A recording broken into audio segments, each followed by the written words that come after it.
with us, so... Fair enough, yeah.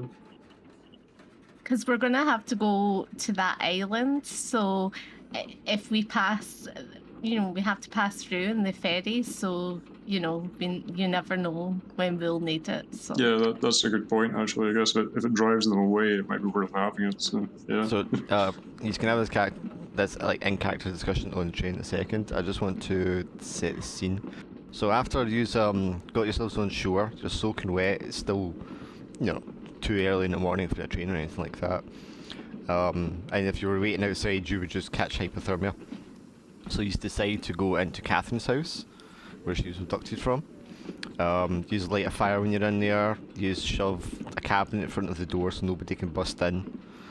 Paul takes watch with his shotgun and will use huddle around the fire, trying to stay warm. You see the fishermen get up in the morning, go about their business for the morning catch. And when you hear the steam train pull into the station about 7 o'clock, that's when you just make a dash for the train station. And you have to buy new tickets, get on board one of the empty carriages. The carriage in the front is got more people in it, coming from the town going into work in Glasgow or Fort William or wherever they're going. But you take up the last carriage, which is empty.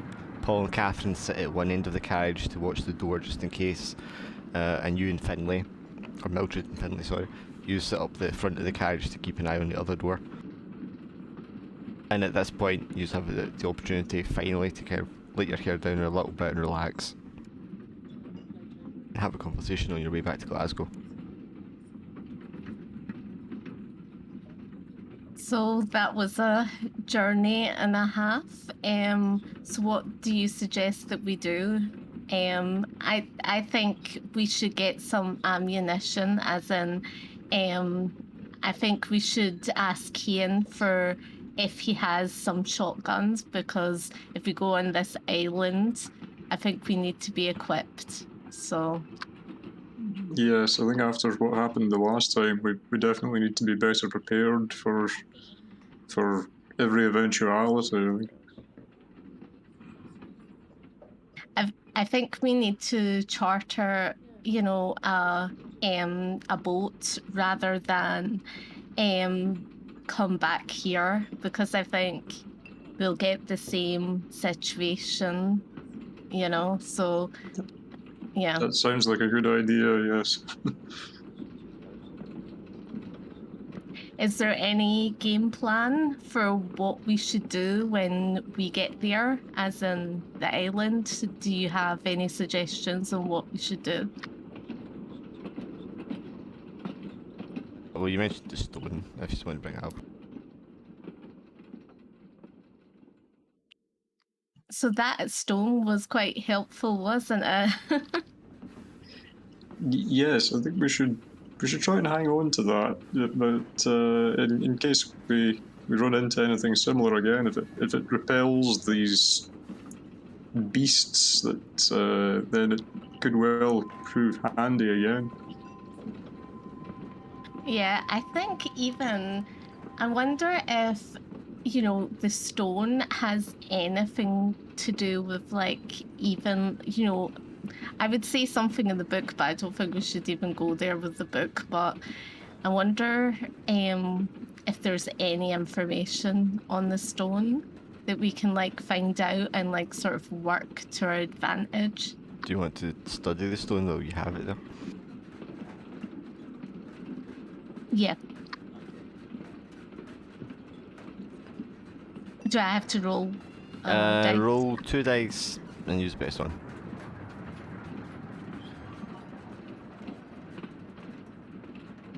Let's put the image for the stone up here. So you can see it's covered in what looks to be cuneiform, which you would recognise from your history studies as the written language of ancient Mesopotamia, or the Sumerian or Babylonian cultures, which makes it several thousand years old, at least. So the stone looks several thousand years old. It looks like it's from the Babylonian era. So, yeah, I think best hang on. I would suggest, asking if you had any contacts at the university who might be able to tell us more about it, but at the same time, if it's going to be useful to us as a protective item, then perhaps we'd best hang on to it for now. Yeah, I think best hang on to it just now, but I think we could just maybe pop into the university and like speak to one of the professors, say in the geology department or something like that. Of course, even if they're not able to help us directly, they might be able to point us to someone who could tell us more about it. Or even probably the sort of mythology as well, wouldn't it? Is it mythology? Yeah, I think so. I mean, you could get someone who knows ancient languages to translate it. Or, Yeah. yes, or you could get somebody who knows, like, mythology, if it's got something associated with that.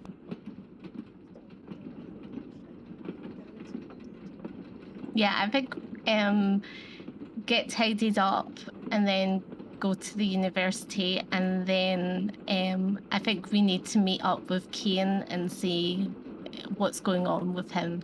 So Sounds like a good plan. Trying to add this stone to your handout.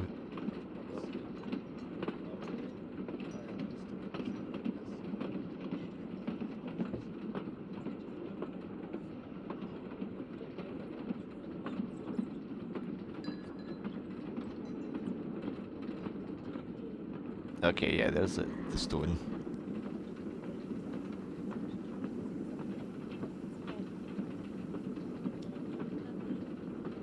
Okay, so Kian, they had left you at the vaults. Paul and Mildred drove off with the woman that you had rescued. That was Saturday night, Saturday afternoon. It's now Tuesday. It's now Tuesday morning. So what have you done for the last couple of days? Definitely avoiding the vaults and adopting a newfound dislike of dark underground spaces. So you've just been like at home under the covers with a bottle of whiskey. And the shotgun nearby. And of course Bruce.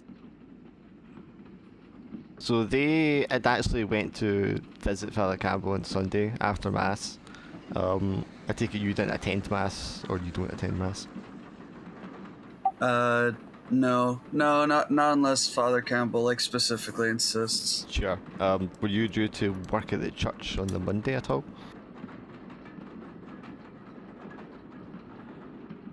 I might have, yeah.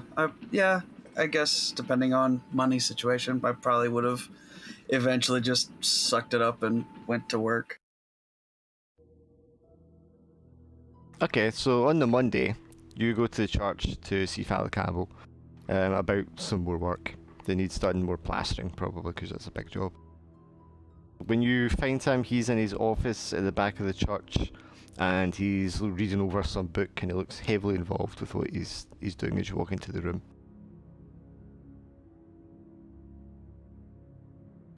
Good morning, Father. Oh, Keen, and he slams the book shut very hastily. Oh, how are you? Not so well. Just too many things on my mind. I feel like some work to distract me did do me some good. Well, there's certainly plenty of that. I was wondering if I could speak with you for a minute before you start, Keen. Finlay and his friends came to see me yesterday again. Is it alright if I say no now? Oh, sure, I guess. We can speak in our time if you really want. I mean, if it's all the same to you, Father, ever since you had me work with them, it's just those people are crazy. You know, they've had me go into some really dark and scary places. Well, that's kind of what I was wanting to talk to you about, Kane. I'm afraid before when you told me about what happened at that house, I was too dismissive. And that's on me. I shouldn't have been so hasty. They've left something with me, and it's made me realise that there might be more to what they're saying or what that you were involved in.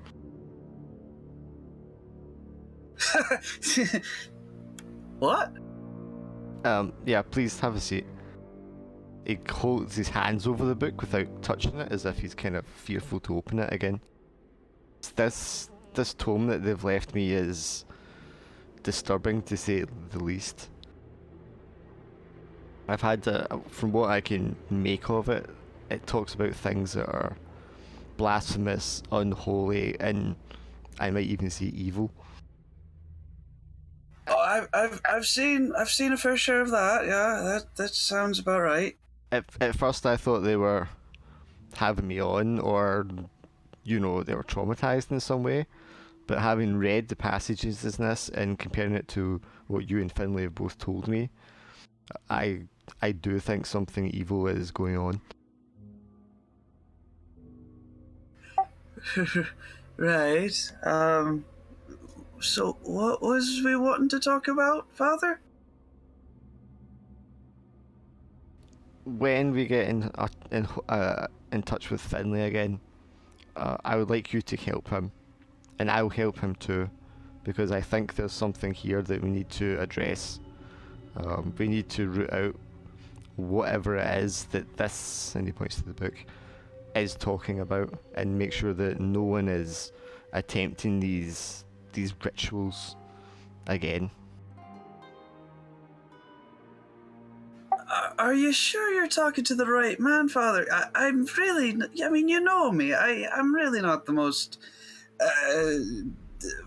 zealous Catholic around. I know your faith wavers, Keen, but you're a good man, and I know you've got a good heart. And frankly, your other skills might be applicable to what's at hand here. I mean, if you've said you encountered the house and the thing you encountered there is dead, then perhaps that is the end of it. But I think it's worth studying and researching this and just making sure there is no one else, at least in the city, that is attempting these rituals that are described here, because this is terrible. You're absolutely right. It's fucking terrible, Father. It's downright fucking unholy. I saw the shite down in the vault. I really just know. In the vault? What did you see in the vault, Keen? I really just don't even want to think about it at the moment. I saw something, and I only saw it for a second, and I got the fuck out of there, and I'm not going back. Just there's nothing in heaven or hell that will make me go down into those vaults. I'm just telling you that right now. Well, obviously we shouldn't take on anything without being fully prepared and understanding what it is we're up against, but if there's something down there, something evil, then it is our duty as good Christians to go down and root it out. But I have a friend in Glasgow who's somewhat schooled in these matters. I will reach out to him, and then me and you can both approach Finlay perhaps and his friends, and perhaps together we can end this.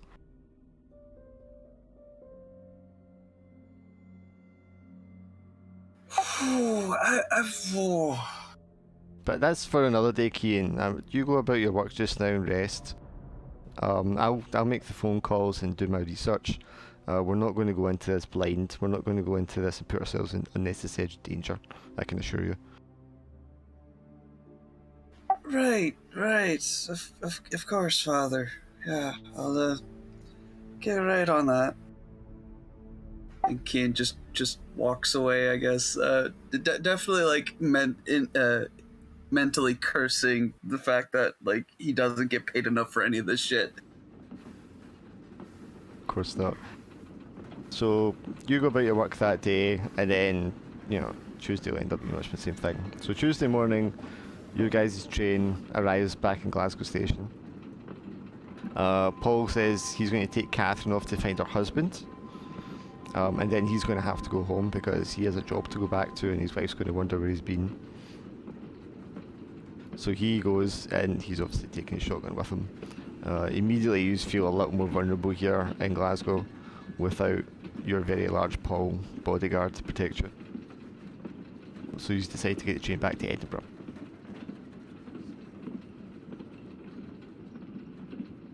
Mildred and Finlay Jews both want to roll a d4, and you can regain that much luck. Oh, actually, on that note, do I regain luck? I forget. Sure, you can regain luck too. Just roll 1d4. Okay, because I don't know if I ever. Oh boy, this is a sign if there ever was one. Fuck's sake. 4, yay! You were down to 1, weren't you? Yes, I was, so 5. I don't know what I got here. Let me go back to Edinburgh again. Well, at least I'm up to 8 out of 9 instead of 7 out of 9. Fuck, you got plenty. What are you talking about, man? I don't have No, enough. you're more than me. I've like got 5. Come on. I was at 10, and I used like 9 luck to help people. I'm just a guy. I need all the luck I can get. I'm actively trying not to help you guys, but I keep getting pulled back in. Finlay, I was going to say Finlay, we need holy water, so we'll need like Kane to supply us with some holy water as well. Yeah, before I might have dismissed this as superstition, but I think after our recent encounter, that's probably anything that they can give us would be helpful, yes. I completely forgot Paul's the only one that knows that Kian isn't really a priest.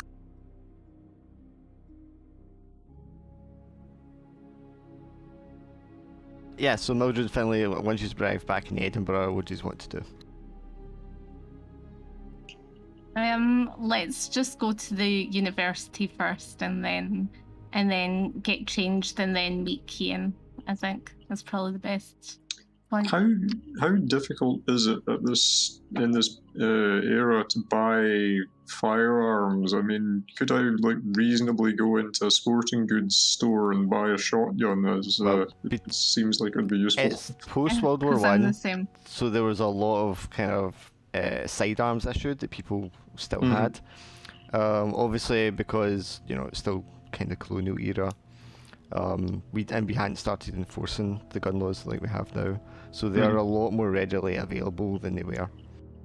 And there's a lot more smuggling going on for firearms because you just had the Irish War, so there's a lot of guns kind of floating around if you know the right people. I feel as if like Kane would know the right person for this. Well, I mean, Finlay could also, because you're a countryman, and everybody in the country had like shotguns and rifles for killing vermin. Yes, I was thinking that I would probably know like a sporting goods store or something. Yeah. Well, it would be a gunsmith. Yeah. Mm-hmm. Because you still had like actual gunsmiths you could go to and get stuff for the right price. Sure.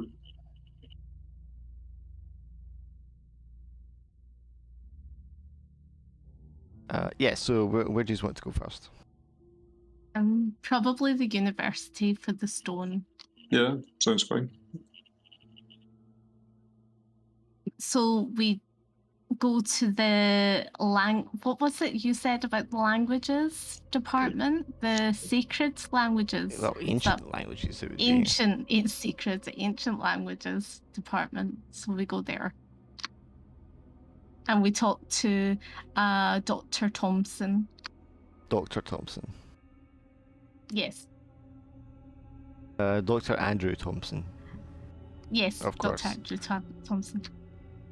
So when you go into university, are you just going straight to his department?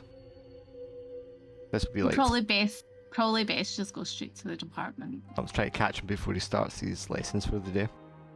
Yeah. You also run into the head of your department, Mildred, on your way in, because of Mr. Hamilton, and immediately recognizes you. Mildred, where were you yesterday? Alexander hasn't came in either. Alexander's missing. This is why I came in, because I had to tell you I have to take some leave, some time off, because he was abducted and we can't find him. So it's been very distressing. I had to have my sister take my daughter away because I don't want her knowing about it. So I'm very distressed. As you can see from the state of me, that I'm very distressed at the moment. Goodness gracious, So- Mildred, are you all right? Is there anything we can do for you? Well, you could have a look at this stone that we have. He gives you an Um, incredibly curious and confused look. I need to keep my mind occupied. Oh, So of course.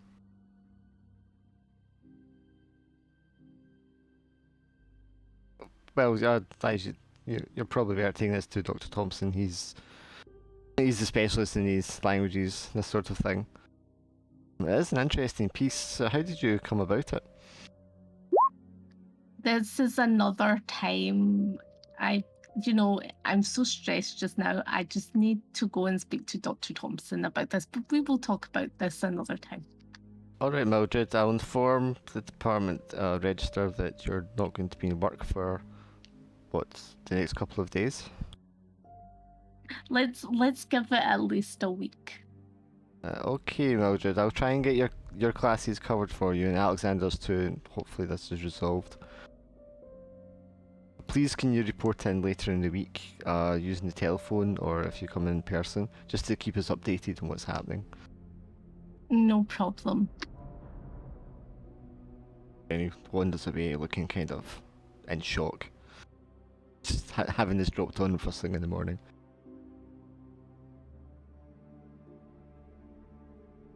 Okay, so Dr. Thompson is actually... He's not all that old, he's in his 40s. He has the spectacles, he has very curly hair, he has a big bushy moustache, but he doesn't keep a beard. And his hair's kind of light brown. And like most people in this era, he's quite a thin man. He does have the unfortunate habit of not keeping particularly clean, so he always has a sort of faint body odour around him. Everyone, do you want some of my smelling salts? Because he's a bit stinky. You see everyone's just two of you. We're used to very rustic smells out in the countryside. It's fine. You haven't been back to change yet, have you? No. Okay, so yous are like stinking of like salt water. Seawater. Yeah. I mean, your clothes will look like they've been soaked and drenched and then like hastily dried. And you're going to be covered in all kinds of muck around your faces and your hands, so yeah, I mean, you look like you just came in off the street anyway. So you find Dr. Thompson in his office preparing his papers for his class. He's kind of orating to himself as he's preparing them. Dr. Thompson, excuse me? Dr. Thompson? Oh, Andrew? Mrs. Potts, isn't it? Yes. How'd you do? How can I help you? I was just getting ready for class. We just went on an archaeological dig, me and my apprentice here, and we were wondering if you could look at this stone for us. You were just on a dig this weekend?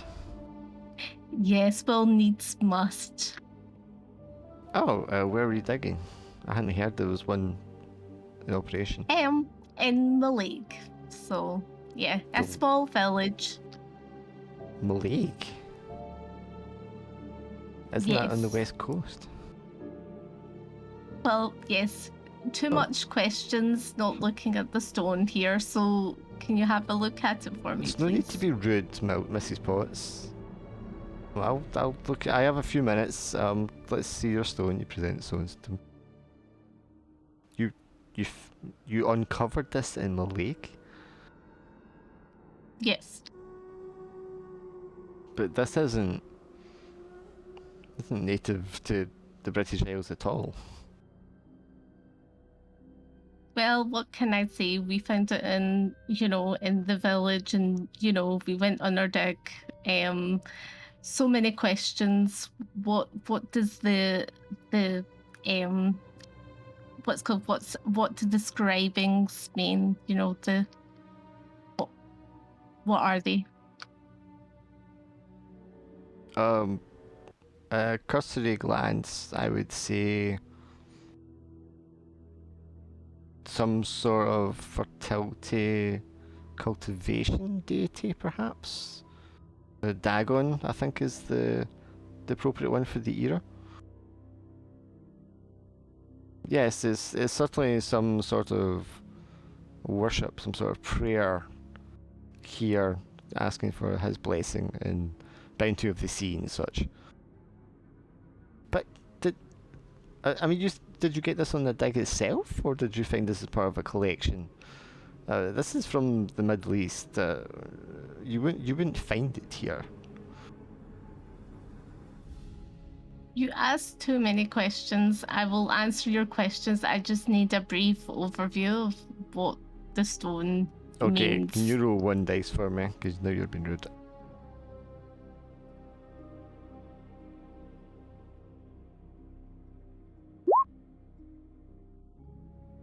Right, well, I can't say I agree with your tone, Mrs. Potts, and I am in a hurry. If you want to come back later, I can certainly have a look over it with you if you want. Give your regards to my husband if you see him. I haven't seen him yesterday. Well, my husband's been abducted, so I'm sorry. What? My husband's been abducted. He looks. And He looks. There you go.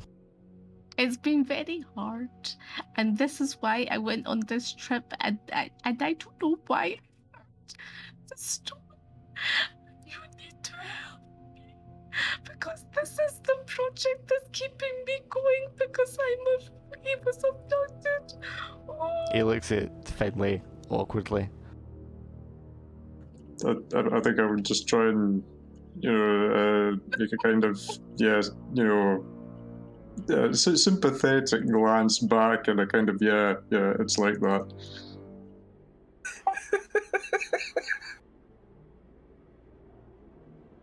I bear in mind, Mildred, I know you're doing this for acting, but like, you did actually lose your husband in front of you. So I don't think you would be too blasé about throwing him out as an excuse. Yeah, but we need to know about this. This is the whole mission, so yeah. I just keep looking at the little message in the roll 20 that says, "My husband's been abducted. Could you Yeah. look at the school log?"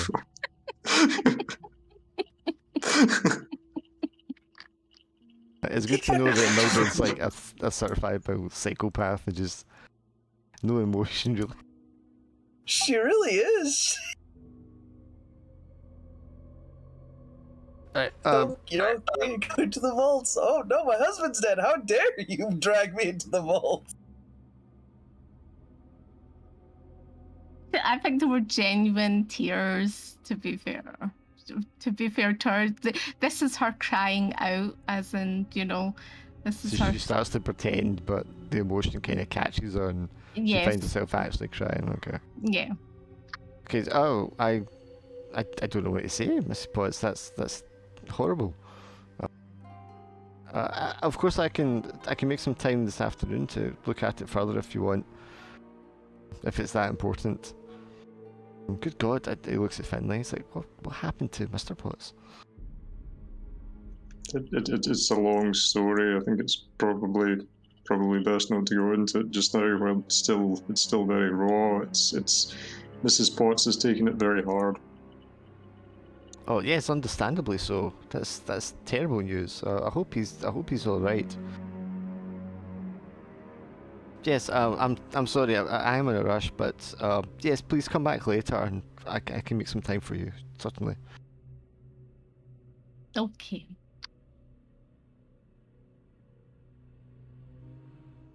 Okay, so he So leaves his class. so do you think we should go to the geology department? Or do you think, well, I suppose it's just the language thing, isn't it? The ancient language. I think without that, Yeah, I think that's probably the most useful if we can get them to look at the So, inscription in the stone. Yeah. so what do you think we should do? As in, do you think we should wait till the afternoon to go back, or do you think we should just go later with that, or what would you say that we should do? Well, I'd like to try and purchase a shotgun or something to use for protection before we leave for the island again, so I could take Yeah. care of that in the meantime.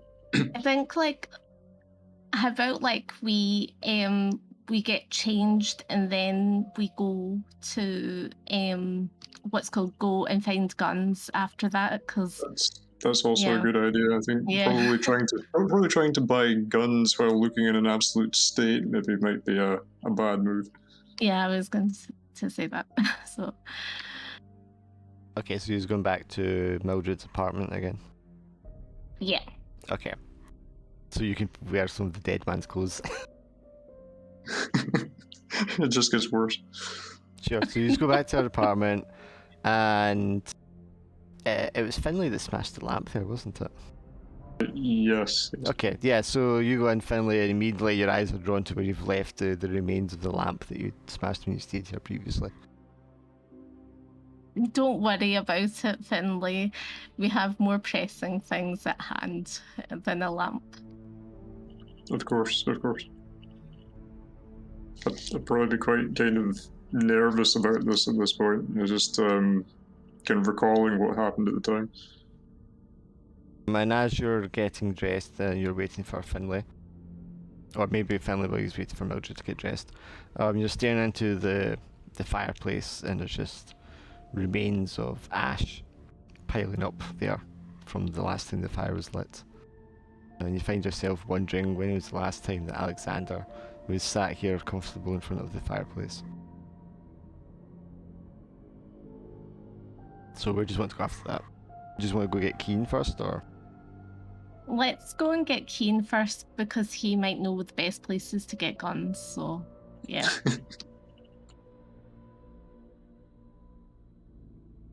That probably sounds like a good idea. What do we know of Kian's character at this point? Do we know him as a man who knows where to buy a gun on the quiet?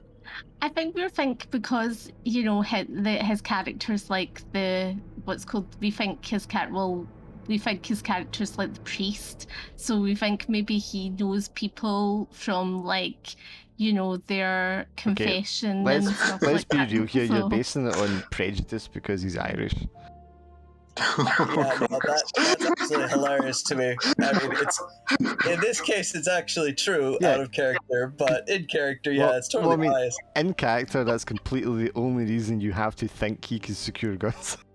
Well, we're asking for holy water too, so I think I do want to point out that bottle of holy water and the AK-40. What are you saying? What are you saying, Swiddle?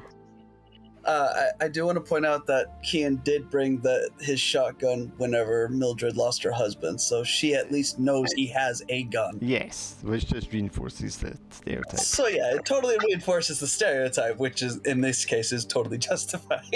Okay, so and being the only way you really know how to get a hold of Kian is through the church, so that's where you will find him.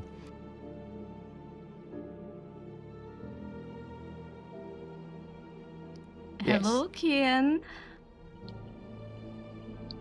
We're back. Do I see them before they call out or no? I mean, it's probably getting up to about 9 o'clock in the morning at this point. I don't know if you'd just be starting kind of work or you've been there for a while already. No, I probably would have just started. And I just feel a shiver down my spine when they approach.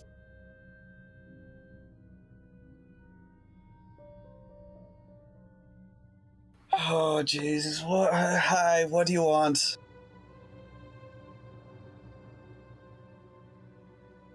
Well, we would like some holy water.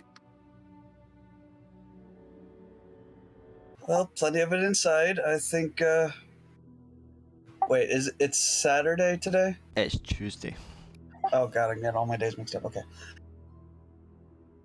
I don't think there's mass happening today, but if you'd like to come back next week, I'm sure there's plenty of fresh holy water for you there.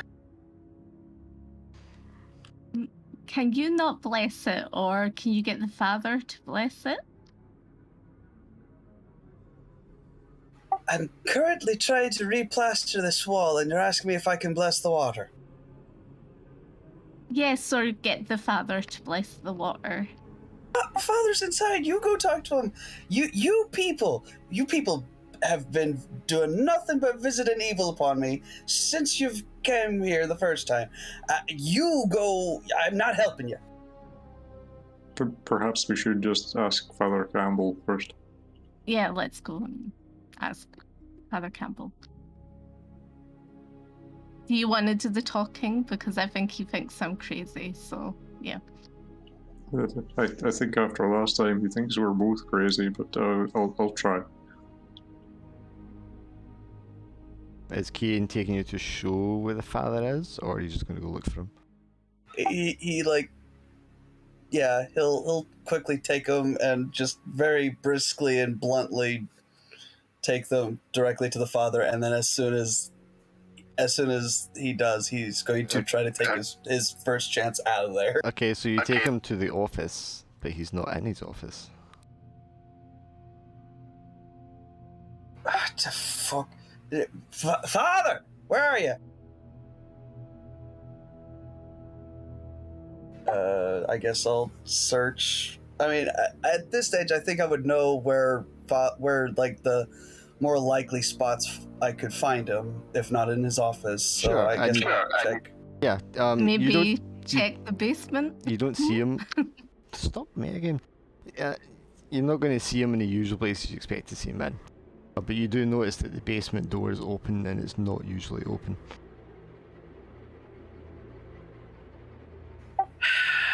Right, you. And he points at Mildred, and yeah, it's like he's probably down there. You go. You go. I've got work to do. And Cian looks very, very nervous about going down there. Maybe we should just like stand at the top of the basement door. Yeah, we'll try and shout down to him. Yeah.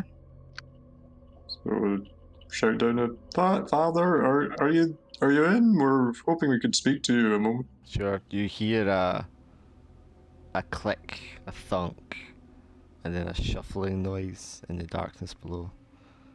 And then the father's face appears in the doorway. Oh, Finn, good to see you. Father, yes, it's good to see you too. I only wish I could say it was under better circumstances.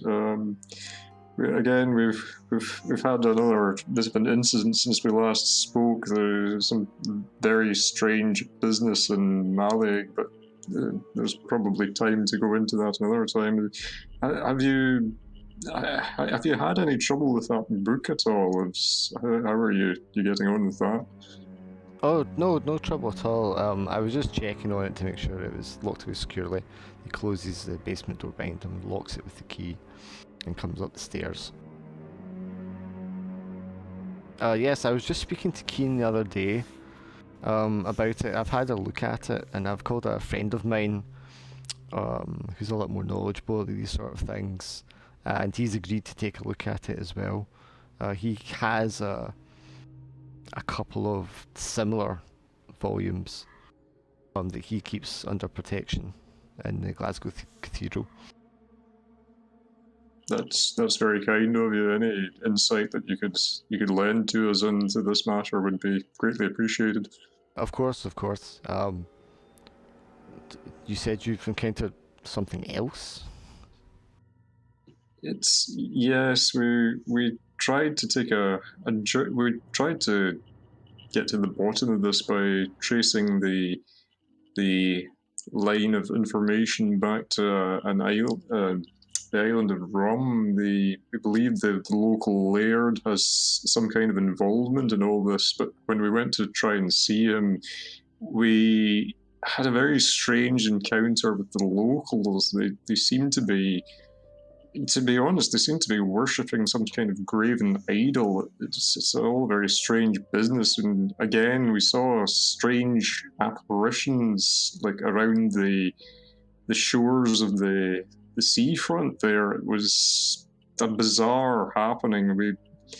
We managed to get away from it all in the end, but again, we were this is going to sound like a strange request, but would you be able to supply us with anything that might dissuade them as kind of a symbol of, the church and its holiness? We were thinking maybe holy water or something might put some fear into these kind of people. I don't know. So it listens intently to everything you said. You know, Finlay, you know I'm not a superstitious man. You know that I don't take everything in the good book quite as literally as some. But, I've been in the war. I've seen evil happen through the hands of men. And I think I was being too dismissive before when you brought this to my attention. But having looked into that book and listened to what you and Keane have described, yes, I'd very much like to help you in any way I can if you're combating something that is truly evil and blasphemous. He goes into his study and he takes out a Bible, he takes out a crucifix, and he takes out some vials. Yes, I'll bless this weapon. I'll bless this crucifix, and I'll bless with some water for you if you think that will help. But the important thing is, Finlay, you must have faith, absolute faith, for these items to work. That's very kind of you, Father. You've been a great support to us at this time. Perhaps when you're done with your business on Rum, we can visit my friend in Glasgow and go over what he can decipher from this book of yours in regards to the information he already has in his possession. Of course, anything that they might be able to shed light on would be of great help to us. So he gives you the crucifix and the Bible, and he fills up some vials with water from the altar, and then he gives them a blessing and hands them off to you. So would you want like 4 vials? Is that enough for you? That would be fine, thank you very much. So he hands you 4 vials. Your other friends, are they not accompanying you? Paul couldn't be with us today, unfortunately. He has to go back to his place of business, and I believe his wife is also quite concerned about him. So. Well, you can't be going off on your own. And he clicks his fingers and shouts over to Keane. Keane takes a moment to look at Father Campbell and then look behind him as if maybe he's indicating somebody else. No, Keane, I'm shouting you. Keane, we already had this talk yesterday. I think you have to go along with him, my friend.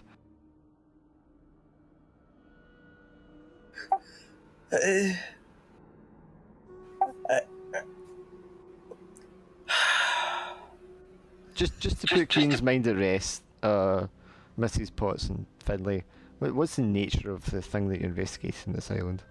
It's nothing that Keane needs to be too concerned about, is it? Well, we don't expect to have anything too alarming to contend with. We really just want to try and have a look around the estate of the local laird and find out if he knows anything more that could aid us in this investigation. We intend to pose as local. I'm trying to think of the other word for like knobs, not knobs, but local dignitaries who would be interested in holding a hunting party on his estate. So hopefully it shouldn't be anything too troubling, although we noticed before that you brought a shotgun with you, and for the sake of appearances, if you would be able to bring that again, I think it would help keep up the image of us as a hunting party.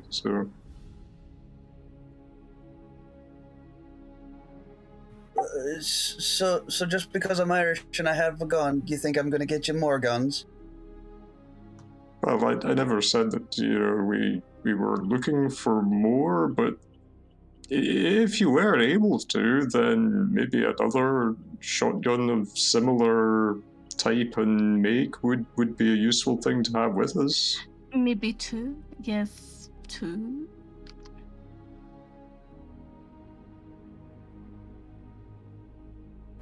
Kid like squints at the two of them before like looking over at Father Campbell just to gauge what he thinks on it. But these shotguns are just for show. Yes, these are just to Yes, Well, help in the impersonation. It's a hunting island, so yeah. So yeah, we need to look the part.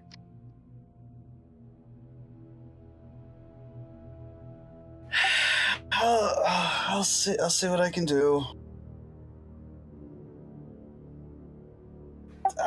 Yeah, I'll do it because the good father's asking me.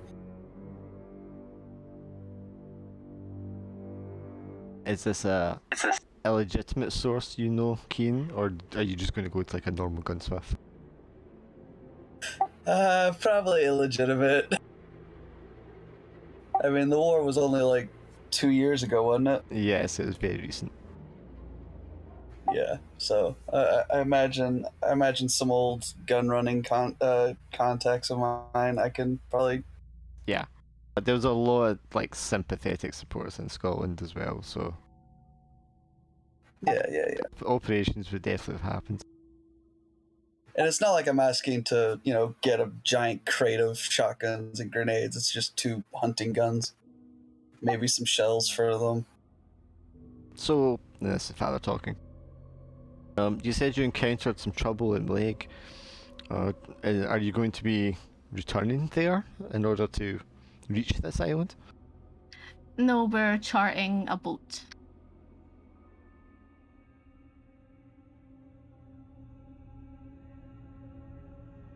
We hope to sail from a different village this time so as to avoid encountering the people that we tangled with before, yes.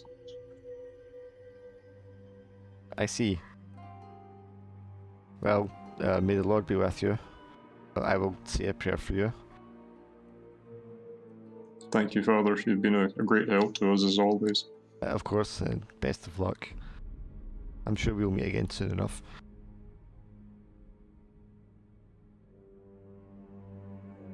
So, Cian, who's your gun contact? Oh, that is a good question. I didn't think I would need to flesh that out.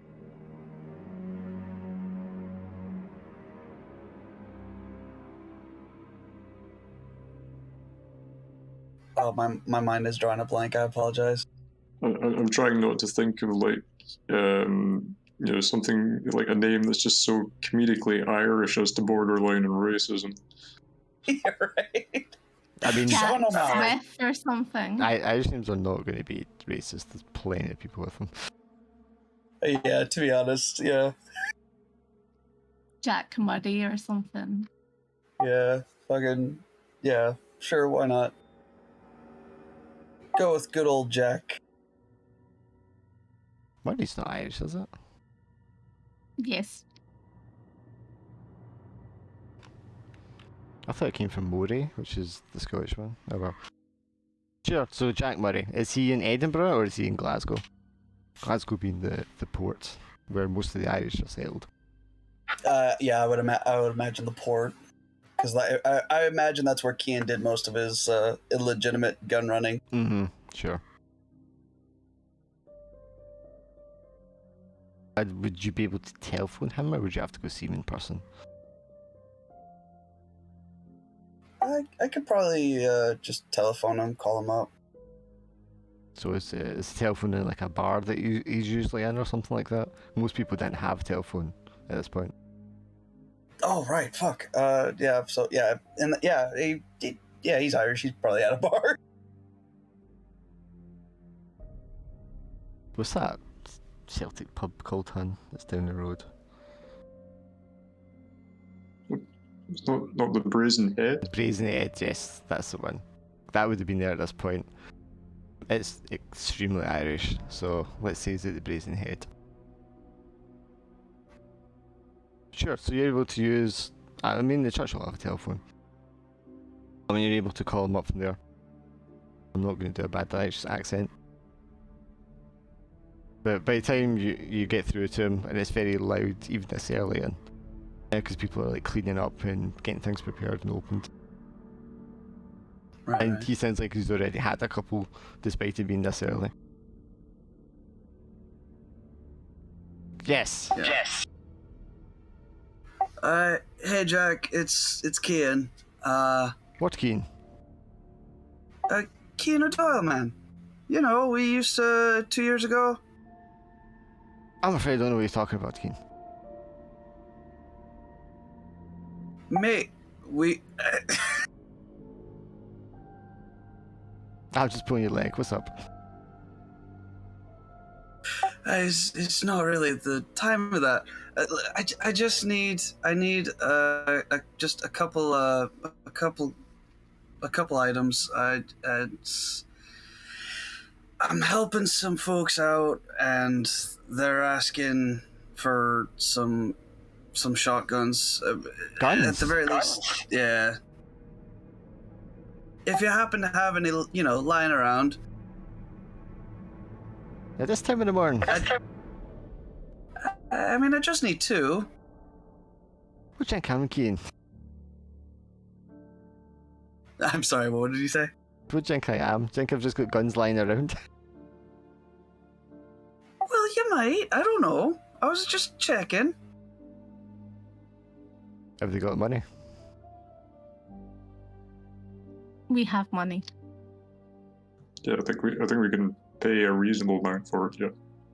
Oh yeah, sure, man. They're absolutely loaded. Oh, well then I've got plenty. Ah, there you go. I knew you're a good man. And two boxes of shells as well, please. So he Yeah, of arranges to meet with you at the Brazen Head in Glasgow later that day, and he will give you the guns. Awesome.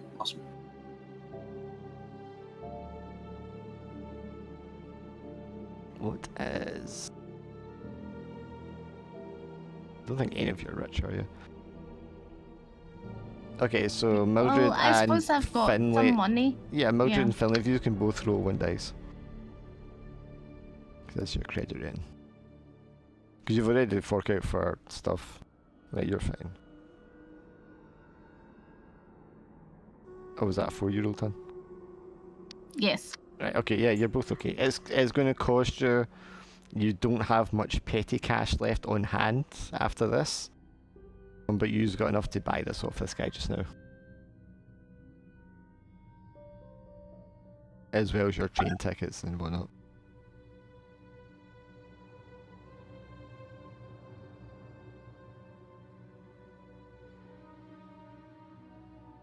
Are you wanting just to go to Glasgow after that then? Oh, should we check back at the university to see if Professor Thompson's come up with anything, or before we go, or do you think it would be too soon? I think we can do that. Let's go to university. So you go in, you catch him on his lunch hour. To say he's happy to see you again would be incorrect.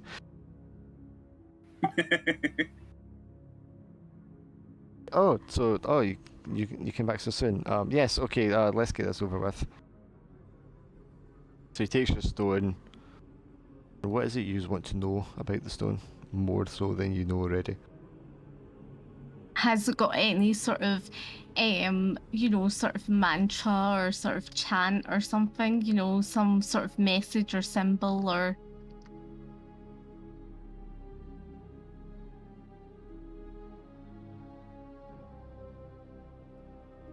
Do we have the powers if we read off of the stone, is there like a message that like can give us power? Yeah, he gives Finlay an odd look as if, is she okay? Again, I'll try just to make a sort of sympathetic kind of, well, she's been through a lot type, convey that. So he rotates things in his hands. It's, well, bear in mind this is ancient superstition and mythology. This appears to be there's blessings on here in order to bless the sea or the fields. Dagon was, I believe, a deity of fertility and cultivation, and was closely associated with the sea and fishing. I believe that's correct. So this would have been used by his followers to, ask for his blessing, to ask for his gifts, to increase their own wealth or their own harvest. Can it be, would they use it as well to like enforce some power, as in, something would happen, as in to the sea, as in, would they think that Dagon would come to, I know this is all mythology and this never happens, but would they read this recital and just think that it would the fish person would be helping them?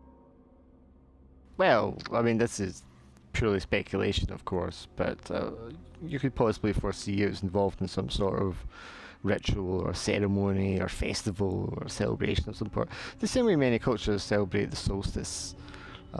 Yes, this could have been used in a similar manner, I think so, Mrs. Pause.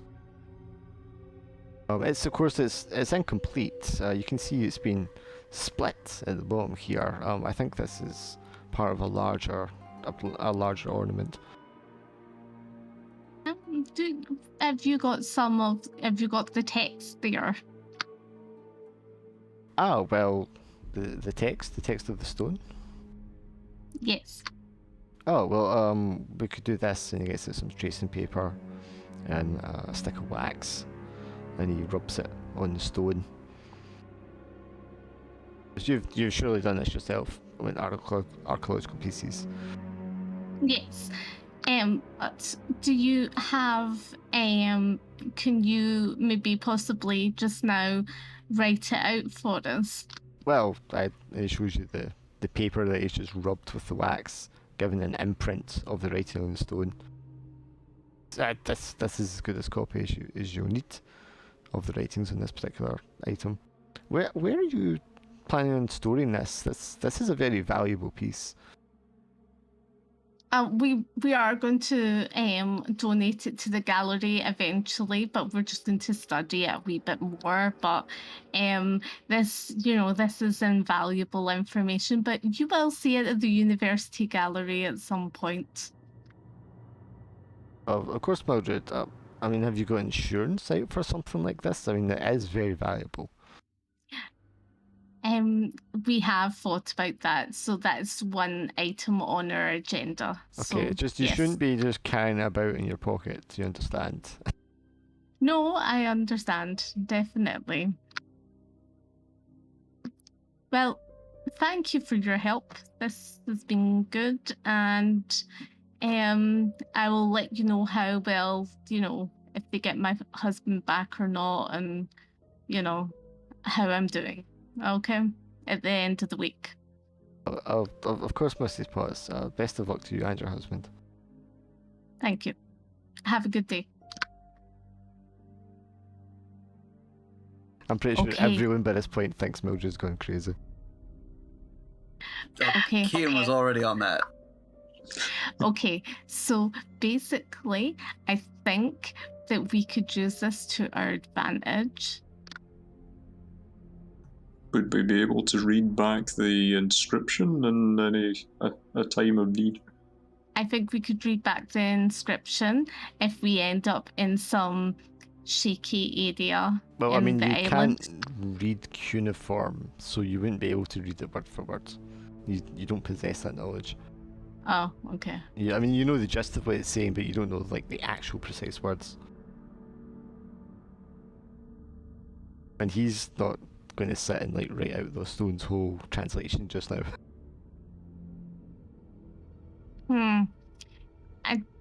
I don't know whether I still think we should still take it with us on the ferry in case, something happens. So Keen, at Okay. this point, are you kind of wondering what has happened in the time that you've been away?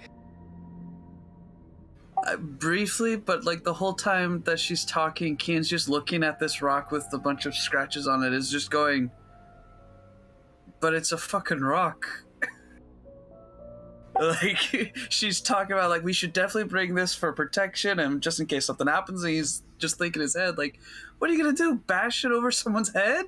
It's a rock! Finley, fill Kane in on the rock. Yes, it's a long and strange story. Perhaps we should perhaps we can go over it briefly on our way up to the island of Rome. It might be something to pass the time. Every single story with you people is a long and strange one. Even if it's short, it's strange. I've been in a few of them. This woman is crazy. Yeah, But she along. sorry to keep dragging you into this. It's just the way things have gone, unfortunately. Yeah. I would like to note that Bruce is accompanying Kian on a very tight leash this time. Oh, you taking a dog this time? Okay. After last time, I'm taking my dog every time. I don't know if I would take the dog. I've got the dog on a leash in one hand and a shotgun in the other. I am loaded. Come at me, Satan. Let's try and find a picture of the brazen head from like 1920s, because it was there, but the pictures are just like modern pictures that would be done black and white.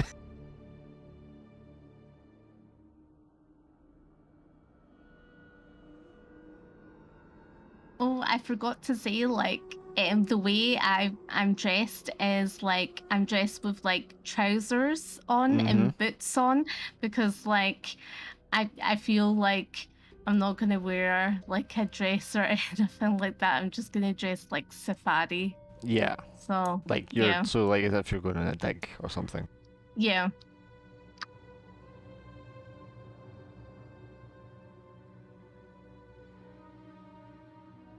Okay, so you'll go to Glasgow.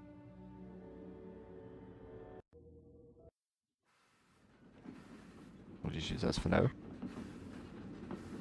Okay, so Did we get the guns? Just to this see. is where you're going. You're going to pick them up. Alright, okay. So the Brazen Head pub, as the rest of us already know, is in the Gorbals, which is in the city, just across water in the city centre. It's a very rough area, especially at this time. This is where like the razor gangs operated and stuff like that. Now, you had read a newspaper article that Keen would not have seen as well. So, the city is not in a state of panic, but there's a lot going on that's got people worried, even more so than the day-to-day like criminal element in the city. There's been a spate of violent killings. There's a mysterious illness that's been killing people. There's a large outbreak at the hospital which killed a whole lot of people, which was in the news. So going into Grubbles at this time, early in the morning, I mean, there'll be a bunch of alcoholics in the pub. The place will be filled with the smoke of tobacco and people with their pipes and their cigarettes. And you'll get a lot of kind of shifty eyes going and down this part of town at any point of the day.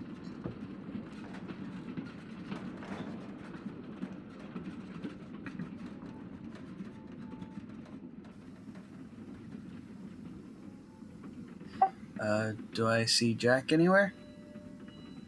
Yeah, you'll be sitting at a table with a couple of the barflies. And they've all got their whiskies and their pints out. They're laughing and joking, smoking, playing cards or dice or something maybe. Awesome. Yeah, Keen will approach and go, "Hey, Jack, my boy." Kane, you frickin' bastard. It's a long time. Did you manage to get a hold of that thing I asked you for? Aye. That'll be fine. Are these two coming in to the pub with you? Yes. So you're standing there awkwardly as all these Irishmen stare at you. The drunkards. I hope we don't stand out too much. I mean, you've been in a pub in Glasgow during the day, you know, it's like... It's not much different now than what it was back then.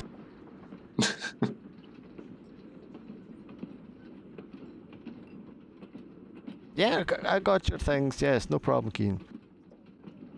You're not going to be shooting anyone here today, are you? No. It's purely these It's hunting, so it's like deer hunting and stuff like that, animal hunting. So, yes, it's a hunting trip. Several of the tables just burst out laughing when Mildred speaks up about this. I'm a good shot. Sure, you'll be hunting. So, do you have the gun and box for me, and then a gun and box for Finley? Thank you. Is this your lady friend, Keen? She is many things, but a friend she is not. She's a giant fucking headache. You don't just fucking yell, "Do you have the guns and ammo?" The fuck is wrong with you? I can hear her laughing in the other room. I'm over here using alternative words, and she just goes out, "Do you have the guns and ammo for me?" "Ah, yes, the illegally purchased guns and ammo. Do you have them?" At this point, she's just kind of like, no, but she just like don't care. She's just like, give me this stuff. Yeah, Kian is just rubbing his temples, just in awe. I like how my wife's character has the same effect on you as my characters have on you in the game.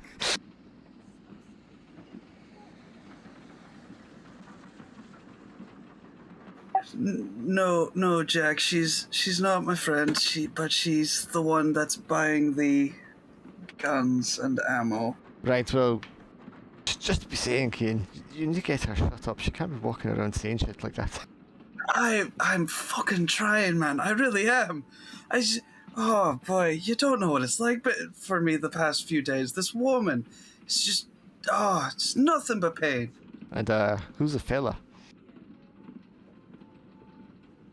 I honestly can't remember the name of him, but he's probably just another unfortunate soul dragged along with me. And you're willing to buy them weapons, Keen? Oh, no. They're buying weapons. I've got mine. It's your name that's on the tab.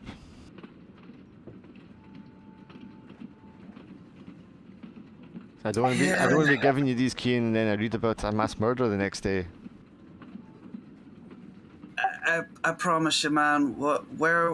After today, we're gonna be going far from here. It's not gonna be. Trust me. I will handle. I will have these two on a very, very tight leash after now. Blows it, sucks in his pipe a little bit. Right, you are. Right, well, best be about this then. And he takes you out of the pub. There's a couple of sort of big railway bridges going across this area, and underneath them are these large stone arches, and within those arches they use for storage. Some of them are like shop fronts. One of them is just like sealed over, lock and key, and in front of it is a bunch of sketchy looking guys with their arms crossed playing dice. And there's a couple of kind of loud and very active dogs that are chained up as well, and they start barking aggressively as you approach. But Jack just sort of waves them down and walks past them, speaks to one of the men, and they open up the big rusted door, and he motions for you to follow him inside.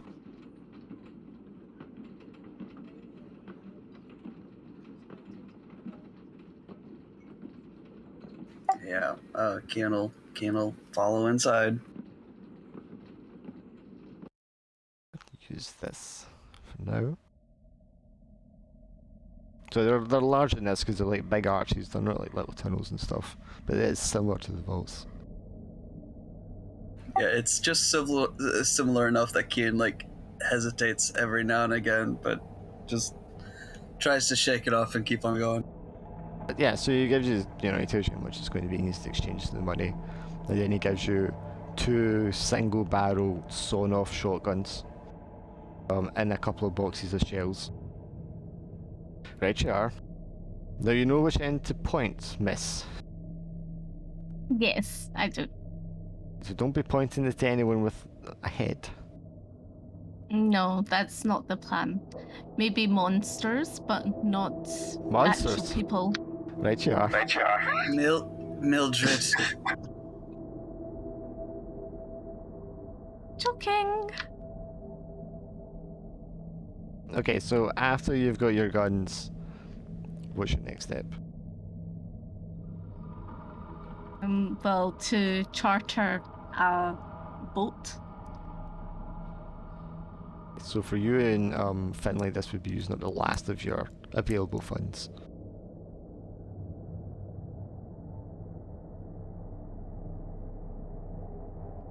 Finlay, this is the last of our available funds, so yeah. Do we want to delay it a day or two so that we can try and wait until we have more cash to hand for the trip, or do we want to just go and be done with it? You could also have Kian talk him into spending his money. Fat chance of that. Yeah, I don't know how keen would be. Kian, can you maybe lend us some money until we get back to Edinburgh? And I promise to pay you back for money owed, and a bit of interest on there too. Well, I was going to give you the money anyways in the hopes that you would stay away, but since you're offering to pay me back interest, I will gladly take that option. Okay, where is he chartering a boat from? Are you just getting it from Glasgow, which would be a very long trip? Or are you going to go up to Fort William or something like that on the train and then get one? Yeah, I think Fort William is probably best, yeah.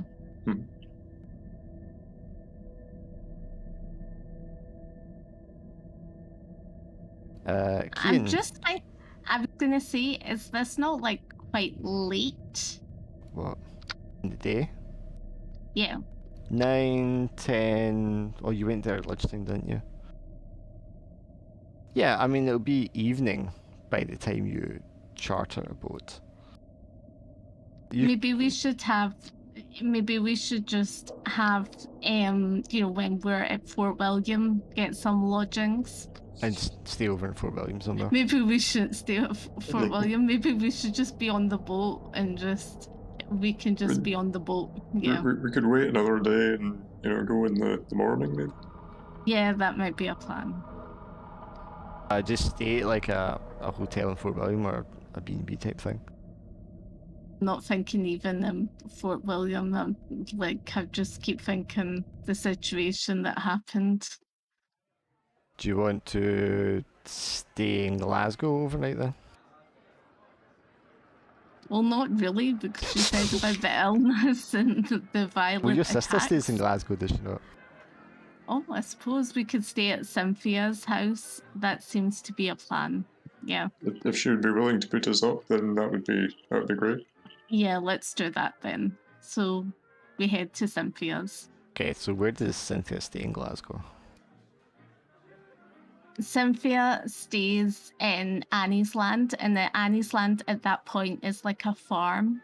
So It's got Say a Annie's mansions there farm. at this point, did it not?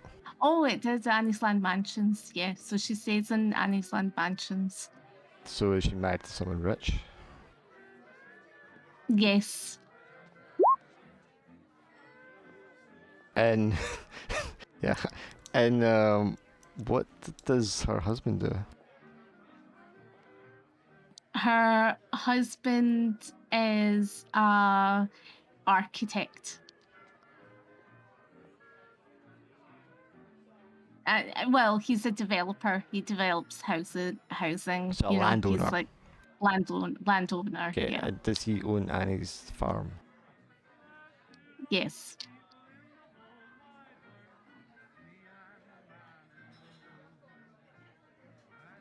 Bit deviation from history, but okay.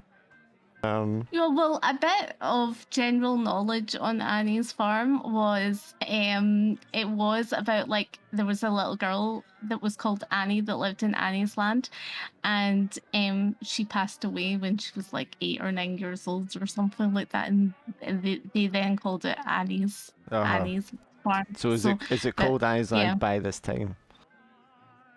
Yes, it would have been called, yeah. No, actually, it had fields and everything, but it would still have... I'm just trying to think when those tenements were built. 2 seconds, Most of I'll them look were it up built very about the quickly. 30s. Yeah, so it 20s would or have 30s. still been a farm at that point. I Okay, think. so you're staying on a farm just on the outskirts of Glasgow. Yes. That'd be anything like a farm here.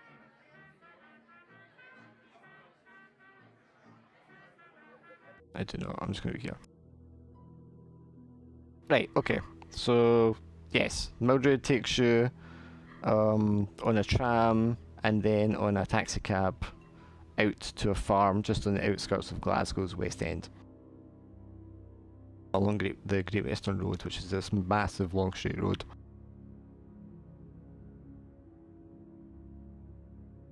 And there you're introduced to her sister Cynthia and her brother-in-law, who is, what's his name?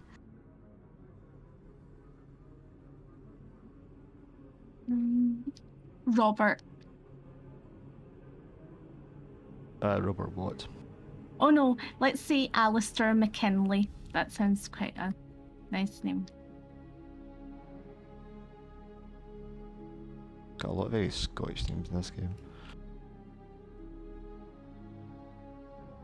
Yes, so you meet her sister Cynthia and her husband, Cynthia's husband Alistair. What does Alistair look like? He's quite a tall man. He's quite a he's quite well to do. He's quite sort of well built. He's not like he's not like muscular, but he's quite sort of that sort of I don't want to say broad. like well fed, but he's like a wee bit broader. Yeah. Yeah, filled out. Yeah. But not fat. No, and presumably he has a mustache because pretty much everyone did this time. Yeah. And he's got blonde hair, blonde ginger hair. So blonde gingerish hair. A strawberry blonde type thing. Yes. And your sister, she just very like you. No. She's not as safari as me, as in with the archaeology obviously and not, the yeah. and the mud and everything. She's a wee bit more refined that way. A bit less crazy, I hope. No, just a wee bit. She's a wee bit crazy. I was just picturing, if she had been very much like Mildred, that, Cian would just rock up and be like, "Oh Jesus, there's two of them." You're right. This is getting out of hand. Now Well, there's she two has- of them. Well, Mildred's daughter Gloria is there as well at this point because Cynthia was looking after her. And when Gloria sees you, of course, she's going to be like, "Mummy, like what I did." She's drawing a picture, and it's a picture of you and her father, all kind of holding hands in the sun. That's very lovely, dear. But I just come over and give her a big hug because I just, I haven't seen her and everything that's went on. I just feel like the hug is strong. Mm-hmm. Okay, so you can remove your stress that you got last time because you're going to spend the whole evening and night with her.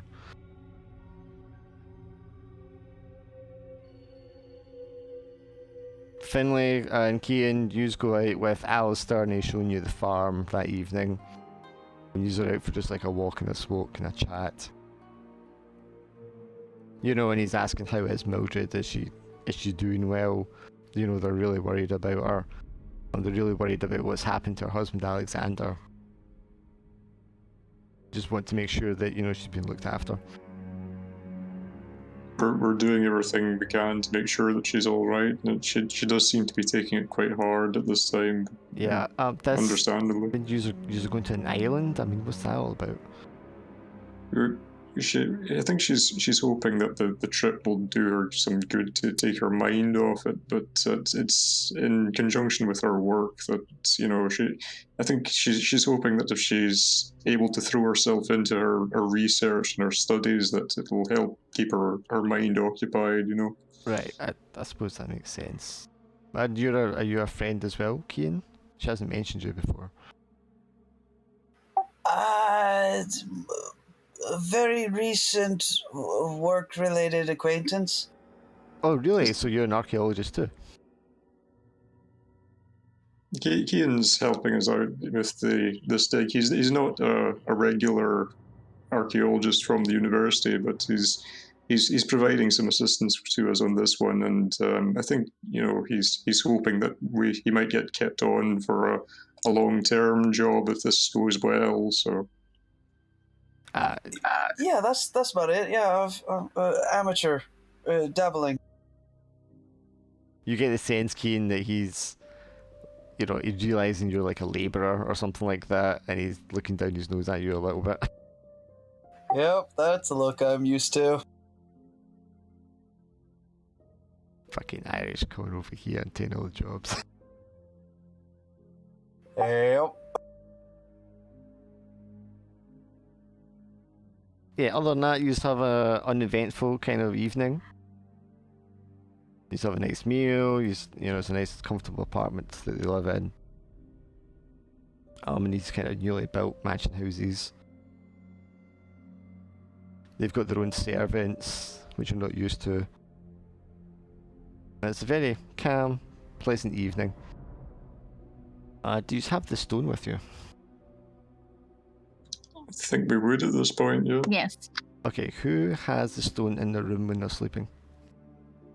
Not me. Very, very quick answer. I mean, Cian doesn't know anything about the rock, and to him, it's literally just a rock with a bunch of scratches on it. I don't think he would purposely have it with him, but at the same time, it's not like he'd really care if it was.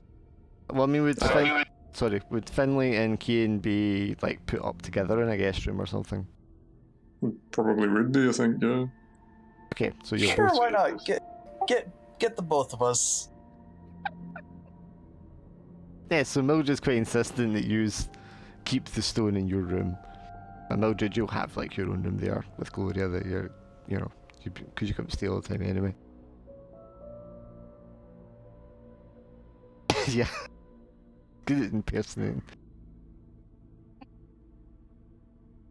Yeah, so Mildred, you have a very content sleep, very comfortable because you're with your daughter, and apart from anything else that might happen, she's here, she's safe, and that makes you feel good. Good.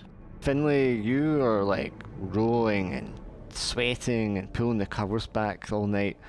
You're showing like flashes of the text of the book that you must have read at some point and not been fully conscious you were doing so. Those images and words and symbols are like etched into your mind, and you can almost like hear the father's voice is like chanting in some underground basement somewhere and spilling blood and summoning all kinds of devils forth. And then you're reminded Ian's of, in the corner. and you're reminded of the creature that you saw in the bottom of the Corbett house. For you, Cian, you also have terrible dreams, and you're sweating in your sleep profusely and rocking backwards and forwards and like kicking the bottom of the bed. You're imagining cold things, wet things, like reaching out from beneath the bed and like wrapping themselves around you and clawing at your skin. You both wake up kind of like simultaneously in the middle of the night and just look at each other and you're both dripping with sweat. Can you both roll with intelligence for me?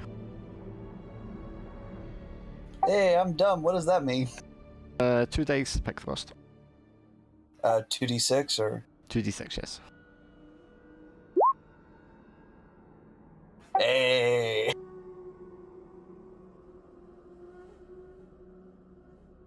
Finley, you know where your dreams are coming from and what's influenced them, and that's disturbing, but it's not terrifying. Cian, you're just like, what the fuck is that all about?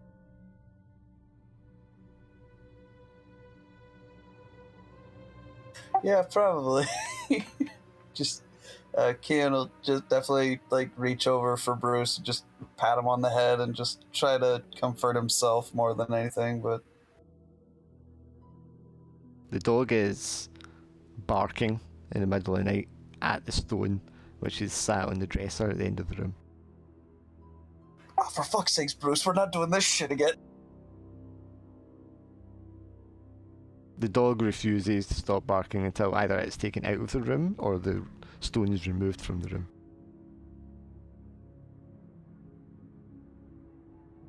It's a fucking rock, you dumb dog. What the fuck? What if Cian takes the stone and throws it in like a closet that's in the room? Does he still bark at it, or It'll does it bark at the closet, yeah. Oh my god! Has the whole what's called everyone woken up Oh, by from the barking? this? Yes. Alistair will come Yeah. in and he'll say, I'm sorry, gents, but your dog going to go outside if it's not going to be quiet. Sorry. Fucking dog! Now you gotta sleep outside. Are you kidding me?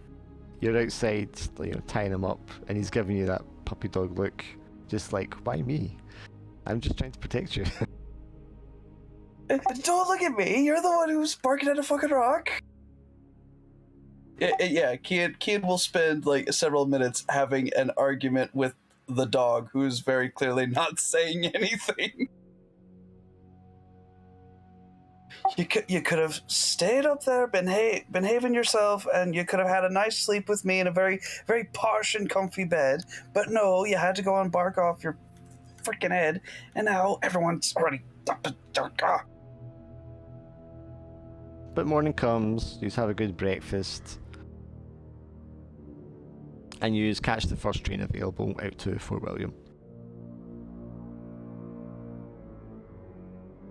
Keen, if you want to roll 1 dice for me for your money. Oh, yeah, okay. D6. Yes. Oh, this. Do you hope she pays you back because you are now broke? It is costing you an arm and a leg because you feel like I'm paying the lion's share for this damn boat. It is going to cost you an arm and a leg to rent this out. Yeah, Kian's going to spend the entire trip looking at Mildred and making comments like, boy, I hope, I get my interest back. A bit of protection there.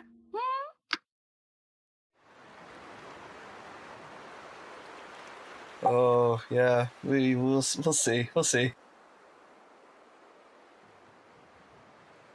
So I think the boat journey is probably like 3 hours if you're coming from like Fort William, maybe a bit longer than that. It's a brisk day. It's a little windy, but the weather's not too bad. Or maybe a light shower now and again. But after the 3 hours on the boat, chugging along a little steamboat, the Isle of Rum comes into view, and you'll be approaching from the east side because that's where the main jetty is. And this would be the view of the island that you would see. As you get closer to the island, you come into the Loch's Resort, which is this kind of bay part. There's just a very basic wooden jetty there for the boat to hook up to. And then on the south side, your left, you can see the castle, which was built not all that long ago, on the one side. Other than the castle, there's only a couple of like cottages dotted around the bay, the loch. And it doesn't look very busy at all. Well, this is going to be interesting. What do you guys think? I think secure that boat really well. Definitely. So I think we want to make sure not spend too long on the island if we can avoid it. I think if we have a look around and see if we can see any clues as to whether the laird is involved in all of this, that would probably be the first thing to determine. But I don't know. Is there anything else that you think we should look for while we're there? I think first as well as in Finley, could you give me and Kane a bottle of the water, the blessed water? Of course. Yep.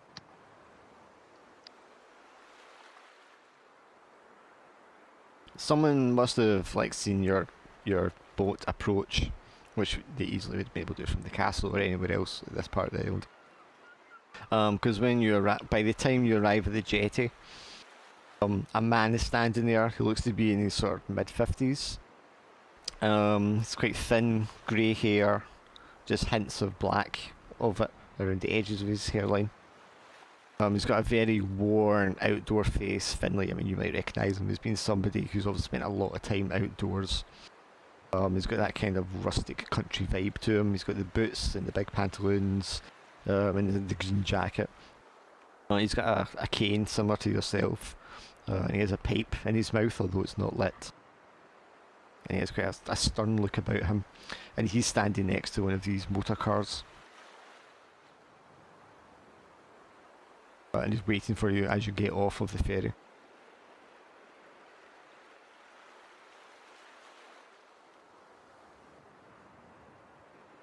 And when he's greeting you, it's like, are we expecting you at all? I believe so. Sorry. You go. I believe so. We spoke to the housekeeper of the estate. We're here to look over the grounds with an eye to holding a hunting party here in the near future with his lordship's agreement, of course. That doesn't sound like something the lordship would do, but I'll take you up the castle. You can speak to Mrs. McCrimmon then, I guess. That would be very kind, thank you. Do you have any luggage with you apart from the guns? We have like the flashlight. I brought a satchel, so a sort of satchel bag. Mm-hmm. So yeah, With odds and Or ends. just some small Yeah. bags, I suppose, yeah. yeah. I brought like a first aid kit in case like something was going to happen, and Like, just so like some bandages and antiseptics and stuff like that. yeah, and sewing and stuff like sewing needles and stuff like that as Okay. well. What about you, Kane? I mean, I know you've got your dog and your gun. Yeah, I don't think I've really brought too much else other than like absolutely bare necessities, really. Okay, so when he notices that, he's like, just not have any luggage with you? I mean, probably like some spare clothes, I guess, but But not like a suitcase, just like a satchel bag or something. yeah. We're only expecting to be here for like the afternoon, so But you brought your guns. for hunting.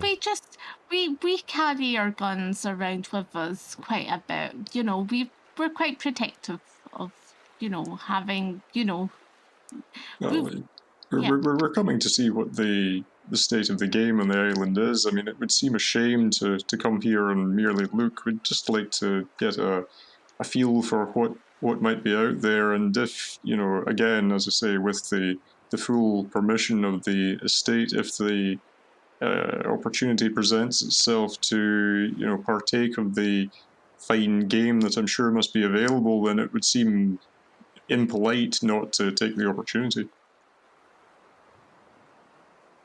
I would have made you roll for this, but he gives you a kind of knowing look, Finlay, because you are very much a countryman yourself and look the part. He kind of nods grudgingly. It's okay, we'll just be careful with your weapons. The last thing I Of need is course, some of damn course. fool shooting their foot off. And he looks at Keen as he says that.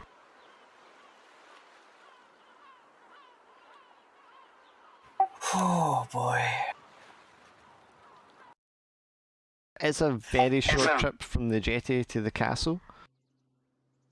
And as you approach through the gardens, you can see there's like peacocks wandering around in the gardens. There's an absence of people. You might have expected more gardeners, servants, somebody, but there doesn't seem to be anybody else around.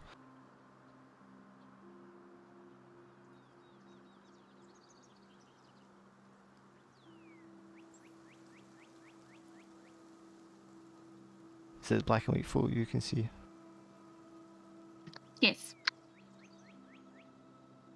So that's how it looked at the time.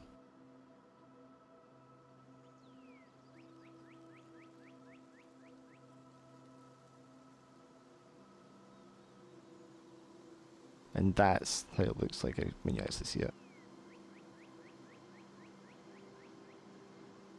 That's nice, isn't it? It's quite nice. Yes, so I mean it's not an old building when you get there, clearly. It's made out of the same kind of sandstone that comes from Arran that a lot of buildings in the west of Scotland are made from. And the gardens are well, they're quite well kept. They're starting to look a little overgrown. And as I said, you know, there's peacocks wandering around, so whoever owns this is obviously very rich and they've filled it with animals from different places of the world. But again, it's very empty when you get there. And he pulls up in a motor car, goes right past the front entrance, around the side to the servants' entrance at the side.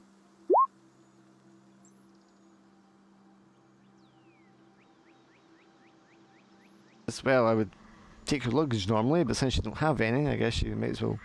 You can leave your guns there in the car and bring yourselves in. I think I'll take my gun here. I'd like to have it with There's me. no one who's going to steal your gun here missing the island. I Oh, no, promise you. Kian will grab Mildred's gun and just like try to pull it and insist on leaving it behind. Like, there's no way you're taking the gun inside. They're not gonna let you. So I think I'll just quietly say to the driver, she's been through a lot lately. Yes. I should have said before, I'm Jack, by the way.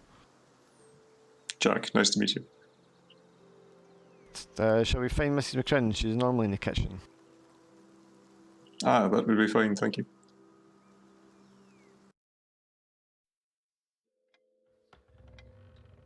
So you are taken into the castle. You can see the corridors are lined with portraits. You pass a couple of rooms that are filled with all sorts of strange ornaments and decorations from around the world. And he takes you around into the kitchen. I have a map here.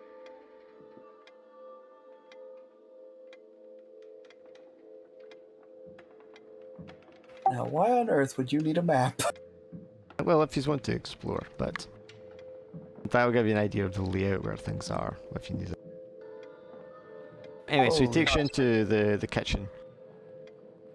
The kitchen is this very large stonework room. It's got a high ceiling. There's several tables and counters and ovens, but there's just one woman there who's this very well fed, stocky woman who maybe looks again like her early 50s. Tight, curly grey hair. She doesn't have any glasses, her sleeves are rolled up, and she's got like an apron on over her clothes. And she looks up when you walk in. Mr. Brody! So did you find our guests? Who are these then? And he introduces these. Well, they say they spoke to his lordship about hunting or something. I don't know, Mrs. McCrin, I'll leave it up to you. And he leaves. So he looks at you and are you here for work or? Mrs. McCrinnan, we spoke on the phone, I believe. My name is Finlay Young. I'm here to represent a syndicate who would be interested in using the estate for a hunting ball. You remember our conversation before? Oh, right, yes, the other day. I've not been able to get in touch with his lordship. He is on safari, well, not safari. He's on a trip to India at the moment, somewhere remote. But I sent out a telegram. I'm waiting to hear back from him. Of course. But you said your employer doesn't know his lordship already? Not personally, but I believe they would know of each other. We represent a syndicate that was formerly run by Sir Gregory Arkwright. You may be familiar with the name, but he's no longer able to organise these meetings himself, but he's very keen to keep this going. And, it's a social gathering for a lot of the councillors and, retired lawmakers, judges, and so on, that they like to get together in these kind of grand places and avail themselves of the local game and the fishing. It's just a social occasion that is very beneficial for networking, as they call it now. The society men, they all like to keep together, and we would hope that it would benefit his lordship as well as our patrons if they were able to get to know each other better and perhaps combine their interests in whatever way possible. Right, well that all sounds very interesting, Mr. Young. But it will be up to his lordship to decide, if he deigns to entertain such people, if he doesn't know them personally. Of course. But I mean, we're not inhospitable. I mean, you've came all the way here and it's a long journey, so you're quite welcome to stay and look the grounds over. If you want to look around the place, you're perfectly welcome to. Mr. Brody. That would be most kind of you. Sorry. Mr. Brody's our gamekeeper. He can show you, the wildlife that we keep on the reserve. That would be excellent, thank you. We do have a groundskeeper, Mr. Hart, and she looks out the window at this point. And she's like, I can never seem to find him. It's lazy, terrible man. Oh, trying to get work on this island has been awful. We also keep horses for riding, and if you want to go hunting. They're kept by Charlie, Mr. Lewis. He's our stable hand. You can find him out there in the stables or the fields. And she looks out the window again. I'm afraid I can't offer any other services at the moment. It's just me here preparing the meals and doing the cleaning. It's been impossible to keep people. Well, that's quite all right. You've been most kind to us already, but we'll try not to take up too much of your time. We'd just like to get a general look around the estate and see if it would be interested to the people that who we represent. I'm sure it will be. It looks a fine place. Well, you've been wanting some lunch. I'm just preparing it for ourselves. Oh, that would be very kind if it's not putting you to too much trouble. No, not at all, not at all. Keeps me busy, keeps me busy. Just, yes, have a look around if you want. I'll set up some rooms, because you'll need to stay, probably. It'd probably depend on what the weather's like. We hope not to trouble you for too long, but if perhaps if that would be amenable to you, that would be very kind. Thank you. It should be fine. Just keep your hands to yourselves. You know, don't break anything, don't touch anything, don't lift anything. But you're perfectly welcome to look around. Of course, thank you.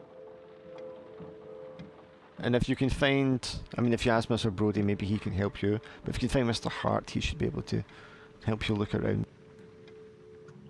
Of course, thank you very much. Do you mind if we have a brief look around the castle just before we go out and see the grounds? It's a very fine place, and it would be of great interest to us just if we could have to look around to admire the many fine items that his lordship has on display. And, No, of course. Thank you.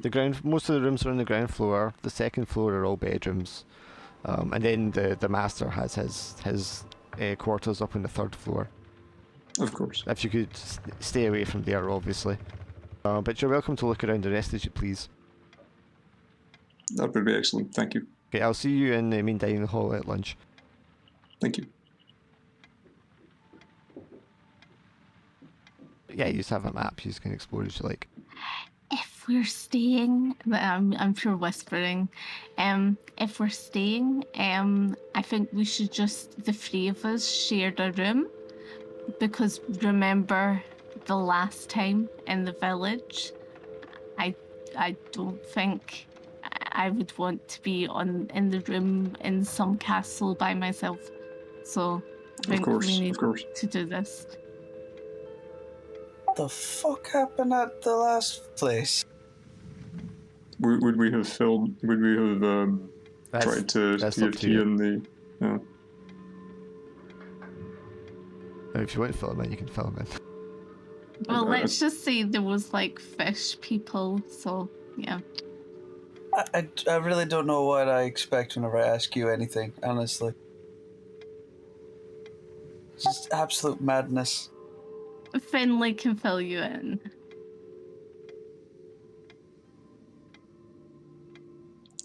I imagine Keane just feels he picked the wrong day to give up drinking.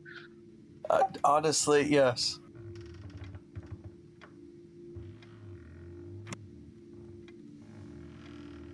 So, looking at the map, are there any rooms you want to check out?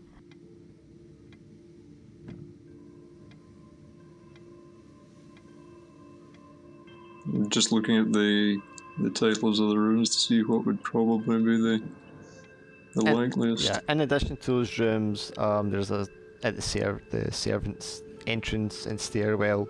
You can go up to the second floor, third floor, and the attic. You can also go down to the basement.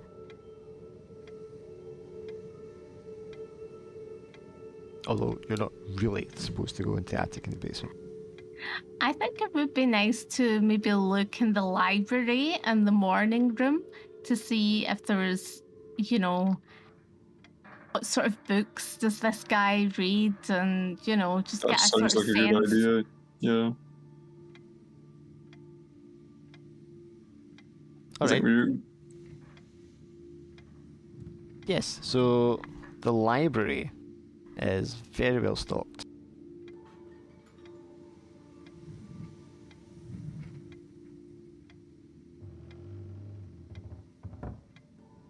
One side of the room is new shelving kind of units. A lot of the books look newer. There's a lot of atlases. There's a lot of books covering different cultures and languages and parts of the world. This is very clearly, if his lordship likes to travel, his collection. Do they have any sort of ancient books on like mythology or anything like that? You know, can I do a library use? Yes, you can. So that's yeah. 2 dice, pick the highest.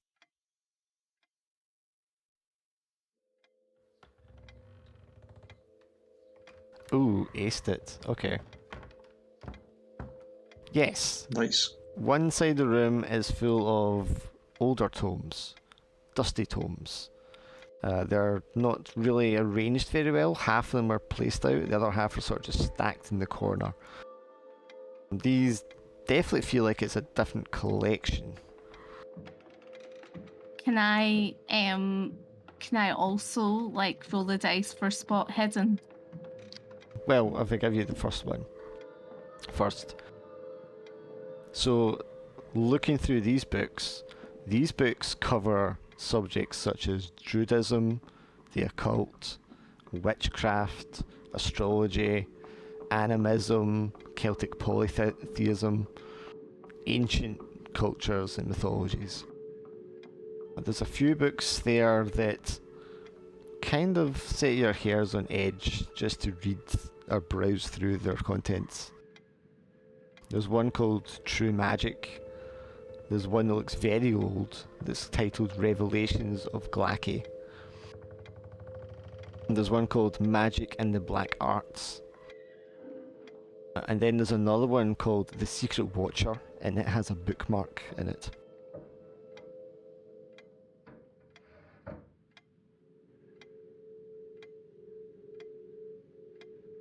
Yeah? I don't know about you guys, but these books, you know, I think this is painting a picture of what this lordship is like. This does sound awfully suspicious, yes.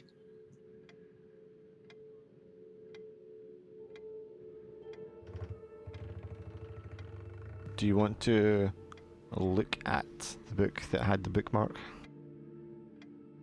Yes.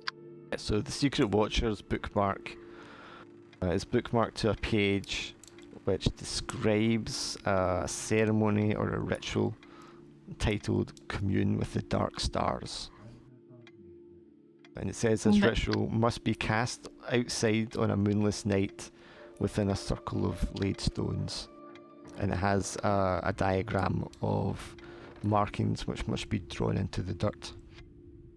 Does it have like a date of this time? No, it's not like a journal. It's a book which has instructions.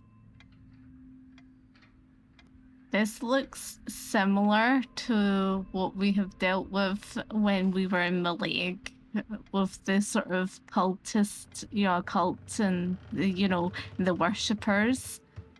So, does it bear any resemblance to the book we found in the basement, which I believe also had some of the glyphs, the etching, the symbolism has some similarities, yes. It's clearly not by the same author. It doesn't even look like the same time period. But there are some things that you recognise as similar. And Finlay, do you want to give me an intelligence roll? 2 dice.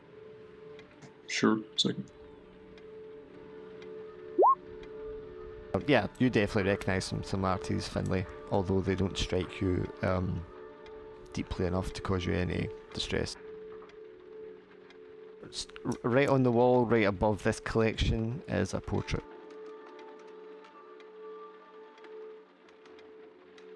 can I roll spot hidden? Yes, you may, which will be 2 dice for you, highest. 6 again. You notice in the fireplace of the library, someone has thrown a small book, probably a journal, leather bound, into the fire and tried to burn it. But not all of the pages have been burned. Look, Finlay, look, Cian, there's a journal in the fireplace that looks kind of burnt. So I'm just gonna have a look at that. So I just take the... Yes. Yes. You said it's a small book. It's pieces of a journal. Someone has tried to burn it. I've just put these all on one page, but these are like 3 different snippets that are remaining from pages that haven't completely burned.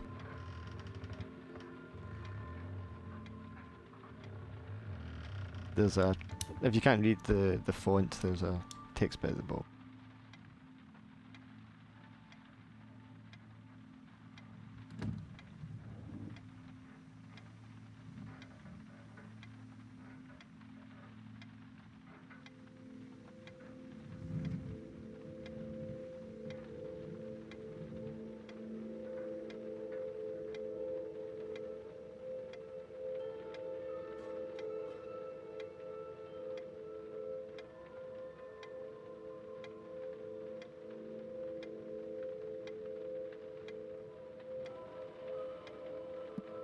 This doesn't seem quite correct.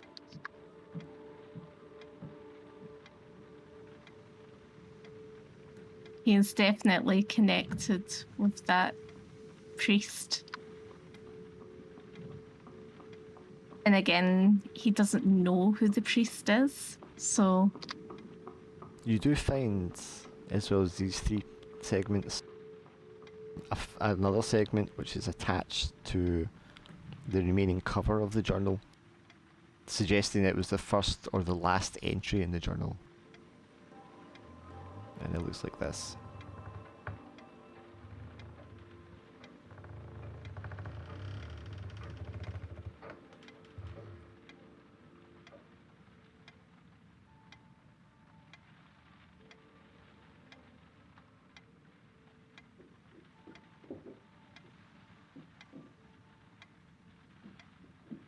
Well, that's a bit worrying, isn't it?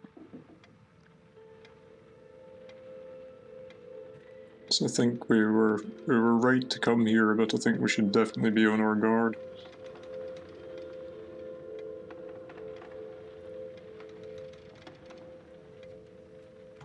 What was the name of the book with the bookmark in it again? I was just going to write it down. The Secret Watcher.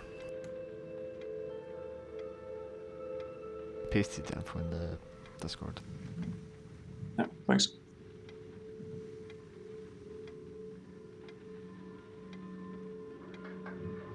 I take it you want to pocket these pages for later. Yeah.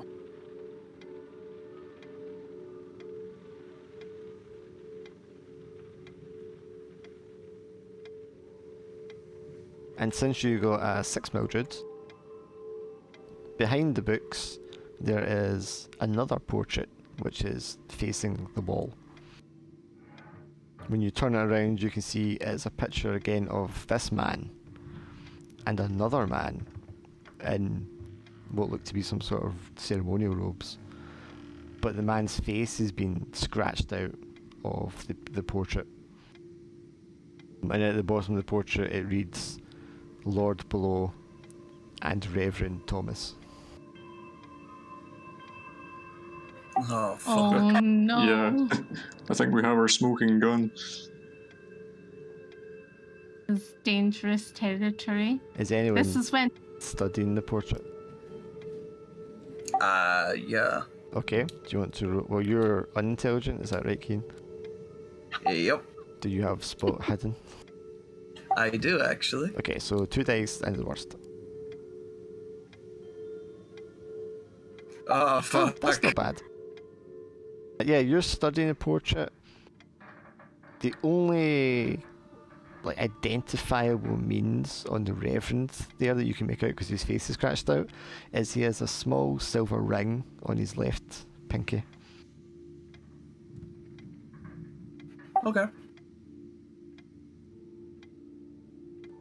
And that's the man that's Reverend Thomas. like supposed to be Reverend Thomas, but his face is scratched out. Yes. Okay, small silver ring on his left pinky. Yeah.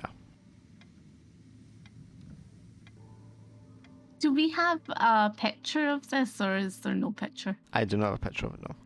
If you imagine it's this Okay. guy and then another man that you can't see his face. Okay. I'm not good enough to draw a portrait of.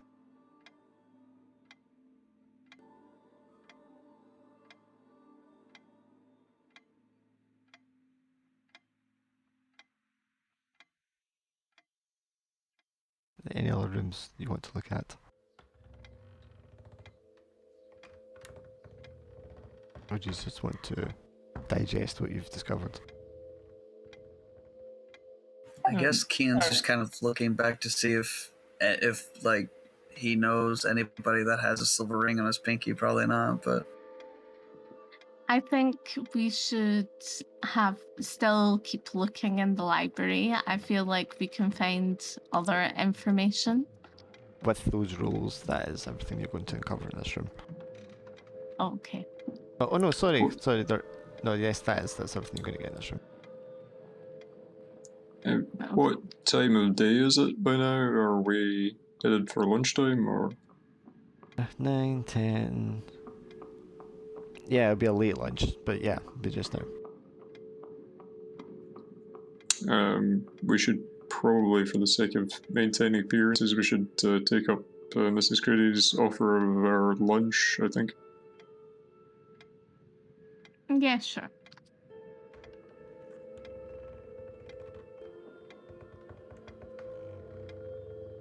Yes, so dining room, bottom right there. She's laid out the table for all of you, and then there's one for herself, and then there's 2 other places set at the table. A young man comes in. He can't be any more than early 20s. Light brown hair combed to one side. The beginnings of a mustache, but he's not really grown it in, and a little bit of stubble. He's quite an attractive looking man. And he smiles pleasantly when you come in and he sits down. Oh, it's very good to have company again, isn't it, Mrs. McCrin? And she looks kind of less excited about it. Yes, Charles. It's nice when we have people who may or may not stick around. I'm afraid Mr. Hart won't be joining us. I was unable to find him. I'm guessing he's out on the moor somewhere.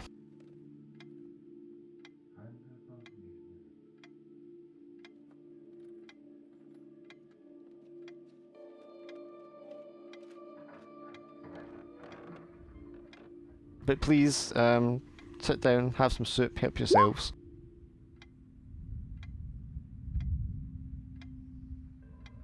I'm assuming you're just whispering that to someone.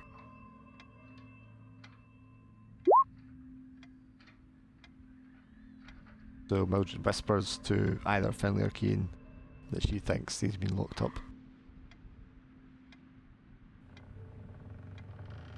So, are you finding the... Sorry, on you go. oh no, that was out of character.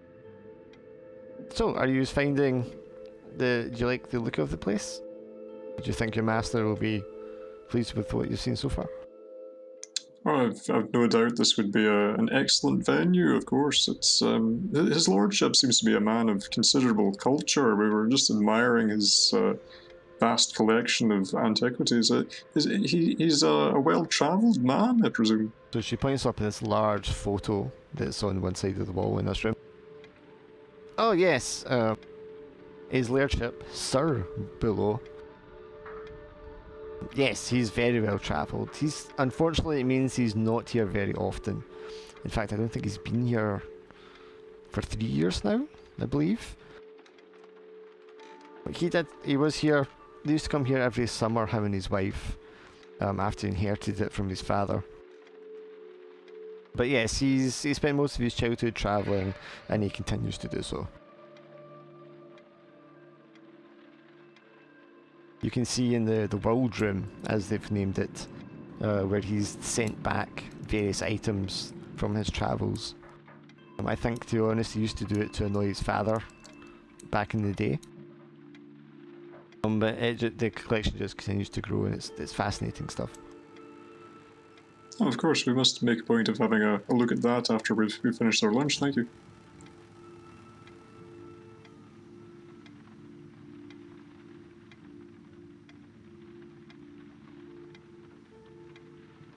Is there anything else about the house you'd like to ask?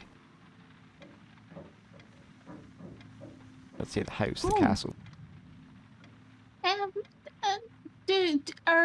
what is he a churchgoer? Charlie sort of sniggers, and Mr. Crown gives him like a scolding look. Well, no, I wouldn't say he is. No, he's not a particularly pious man. His lordship is, I think some have named him hedonistic. I feel that's frightfully unfair. I mean, he's a man of means, and I don't think we are people to judge those kind of behaviours. But no, I wouldn't describe him as religious at all. So you don't get any sort of, you know how you have people that, priests that come by to like wee islands to spread the word. Have you ever had people like that come to the castle? Well, we've not had the missionaries, but we did have a delightful man called Michael that came. He was a friend of the late lordship, Sir Billow's father, John. And he did come stay with us for a while, and he was a delightful man. Very educated, very intelligent, so knowledgeable. And it was great to have him here. He could talk about anything for hours. Interesting. Did he stay long, or did he stay long in the island? Well, let's see now. I think he came in the winter before Christmas. It may have been November. And that was about 1912, it would have been. Yes, just over 10 years ago, or 10 years ago. Yeah, that sounds about right. He stayed for the winter, and in fact, I think he stayed here for a little over a year before his passing. Oh, did he pass away here? Yes, unfortunately he did. There's a mausoleum that the late lordship built on the south of the island in Harris, which used to be a village. And he's been buried there, yes. His body is entombed in the sarcophagus there. It's not so much a burial. How far is Harris from here? Oh, I mean, the island isn't more than 4 miles wide, dear. I mean, I can have Mr. Brody take you in the vehicle car if you like. You could walk there, but the ground's not very pleasant. What do you guys think? Well, perhaps after we've finished our lunch, I think we should. I'd like to have a look at the world room before we go to view the grounds. But after we've done that, if we could have a look round at, just as a general point of interest in the grounds, that would be most welcome. Thank you. But yes, I'll speak to Mr. Brody. If I can't find that Mr. Hart, damn him. It's so difficult to get good help here on the island. Like I had 2 maids just last month. One of them up and left without a word. Left the place in a mess, barely packed any belongings. And then the next day, the other maid declared that she was leaving, quitting, just like that. She'd only been here 3 weeks.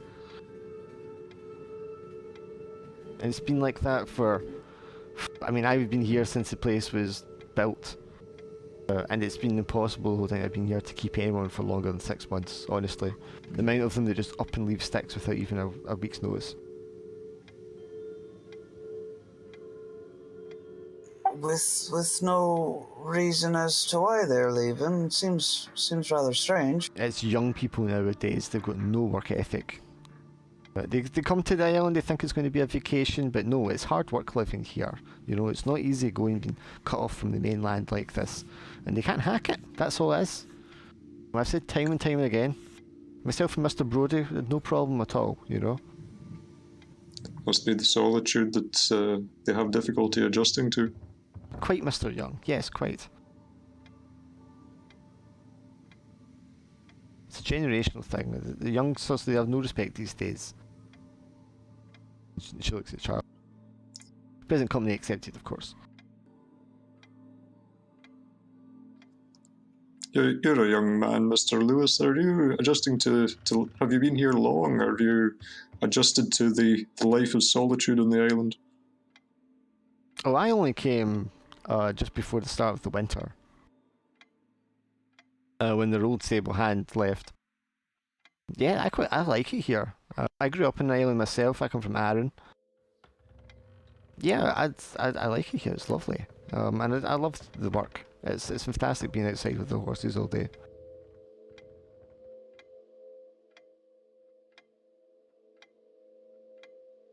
You get this feeling that Charlie's a little simple. He's got a kind of almost childlike innocence about him. Well, he's dead.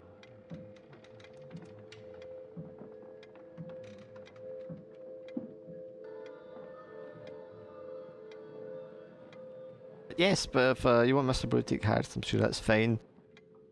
You just can pick up Mr. Darling when you're there.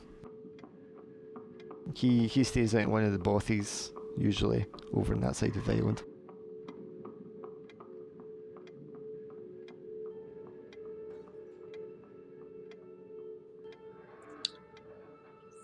I believe Mildred would like to perhaps see the grounds just now. Well, we still have the daylight.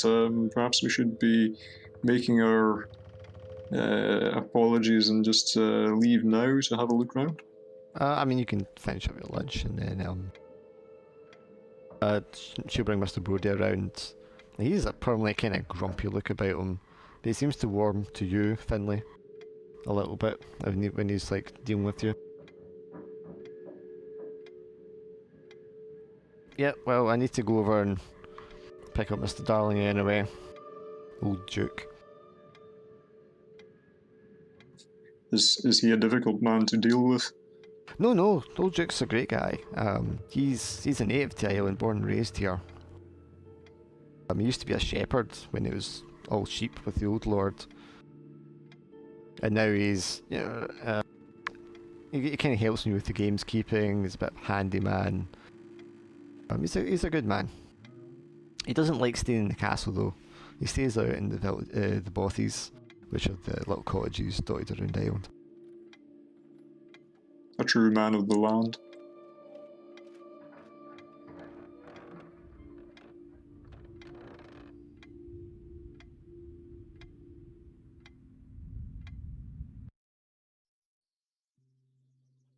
So you're taking out the island. You just go west, and then when you get to kind of the centre of the island, you turn, you go south to Harris. It's quite a mountainous island. I actually have a map here. Give you an idea of the topography.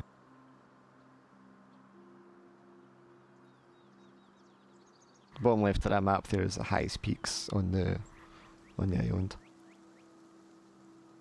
Yes, but this is an idea of the terrain's like. There's no trees really. It's just kind of like heath, heather, moorland. You see lots of grouse going around. There's lots of deer. They've been kept for hunting. And then around the edges, obviously, there's gulls.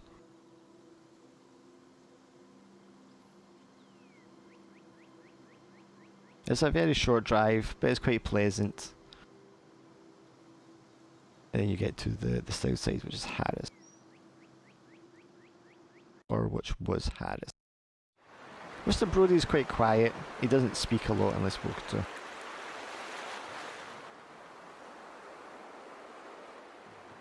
So when you approach Harris here, you can see there is a large building, and Mr. Brody will tell you that this is one of the buildings used as shooting lodges on the island. It's a good place to take cover if the weather turns. And just down from that hunting lodge is the mausoleum, which just stands alone out in next to the shoreline here.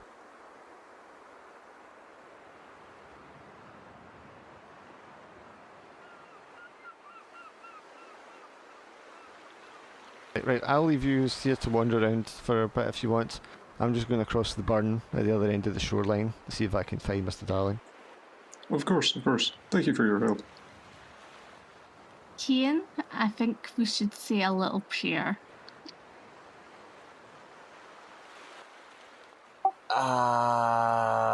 Why? I just think, it might give us a sort of positivity because you're the priest. So I think, like, with the prayer, it might help us on our way. So, yeah.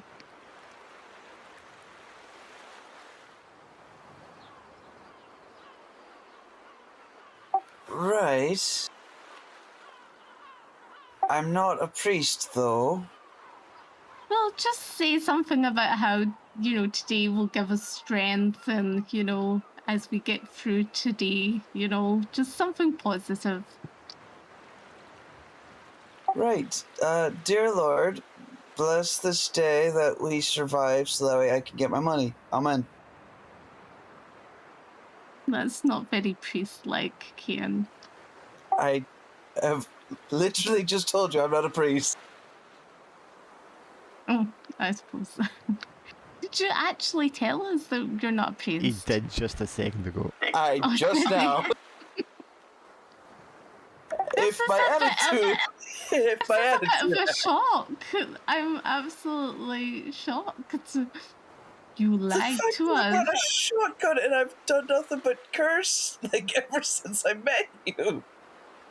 I'm not an actor by any means. Why do I keep getting roped into these sort of situations?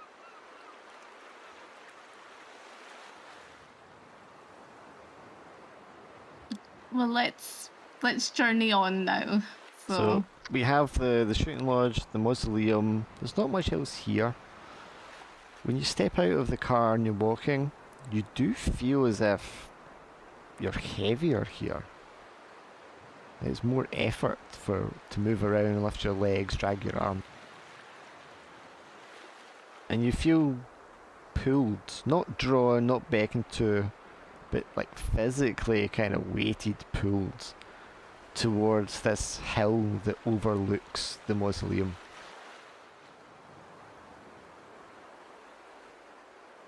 I think perhaps we should have a look at the mausoleum first, then perhaps we can decide whether we want to investigate this. I don't know, does anyone else feel a strange sensation coming from that hill just beyond the mausoleum?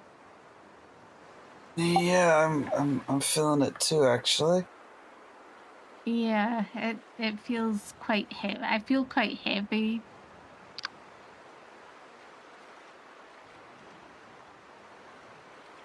But you want to approach the mausoleum, yes.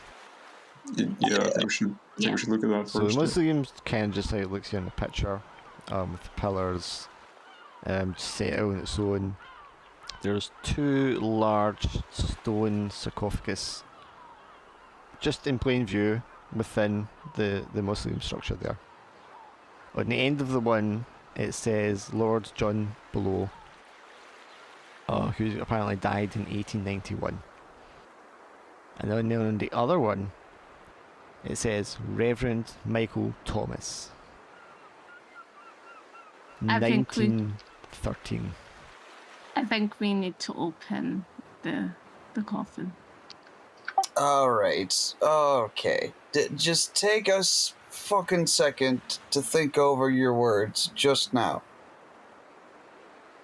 Just take in the situation that we're in, and then really think over what you just said. I think we need to do this because We are on someone else's land, and you're already wanting to dig up a grave. So this I there you go. think, that Finlay could use one of his holy water to pour on the body. If you feel that would be for the best, I suppose. The sarcophagus themselves are about 4 feet wide and about 8 feet long, made of stone. The lid, while obviously it must be possible to move it, very heavy. Okay, if it's too heavy, then Yeah, I mean, you don't could do it think with we some can. effort, but I mean, it is possible. I think unless we know for certain that there is something amiss with I mean, with the presumed perhaps there is something that we might gain from doing this, but I think we should be careful about disturbing things in this place. They don't seem to know that we've come to do anything they might not appreciate here. We perhaps don't want to just go straight into upsetting them if we can avoid it. Maybe we should look at that hill first, and then we can always think about the sarcophagus again when we come back. Kian, you just kind Okay. of glance at the hill as he says this, and just for a moment, you're sure you saw the outline of a man standing on top of that hill. Is it like one of those things where I blink whenever I notice it and then it's just gone? Yes.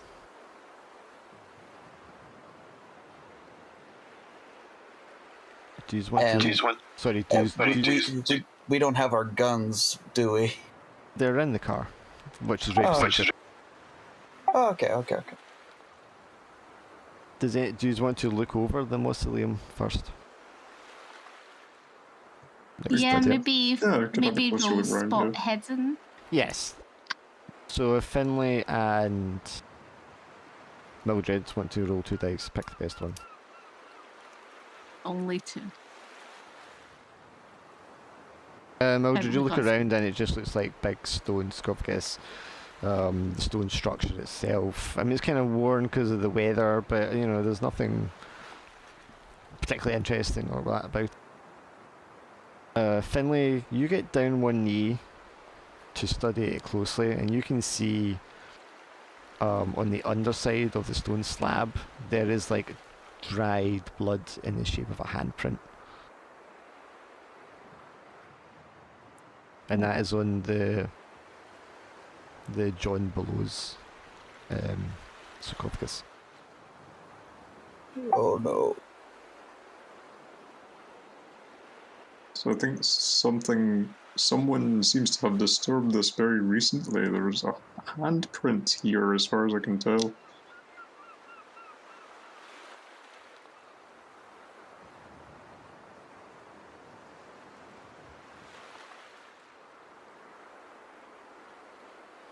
So what would you like to do now? Well, Keane's going back. Keane and Bruce are going back to the car just to grab at least his gun. Mm-hmm. Yeah, As- I feel the same. I feel the same way. As I you just go kind of back feel. to get your guns, your dog starts to bark up in the direction of the hill. Yeah, all right. Yeah, I know, bud. Thank you very much. I'm getting the gun and I'm just taking my satchel with the gun in the box of bullets around it. So yeah. You can see across the bay there is like a little cottage there, and you can see Brody it's like standing at the doors if he's knocked it and then going inside.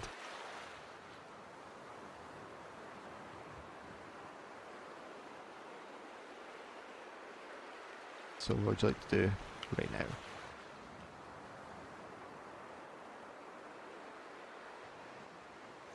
I mean, I'm sticking close to the others, but I've now got my shotgun loaded and ready. And Keane just every now and again just keeps on looking at the hill just to see if he can spot the man again. Yeah, can I just do a roll to see if I can spot him? You don't need to do a roll. You don't see anyone up there. I mean, Okay. Keane hasn't told you he saw anyone, so. But maybe the dogs drew your attention. You looked up there, but you don't see anything. Can I look around to see if there's anything spot hidden? Just the area in general? Yeah. Sure. Roll 2 dice for me.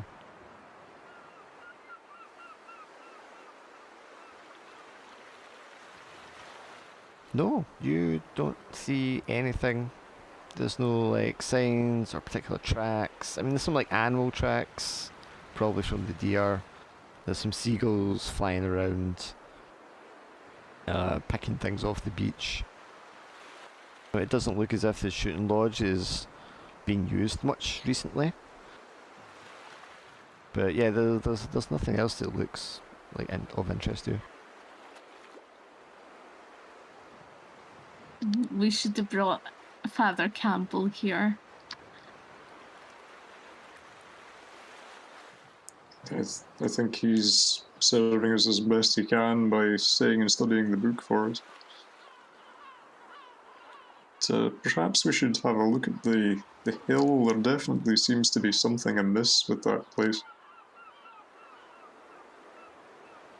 Well, let's go then. So you start to walk up the hill.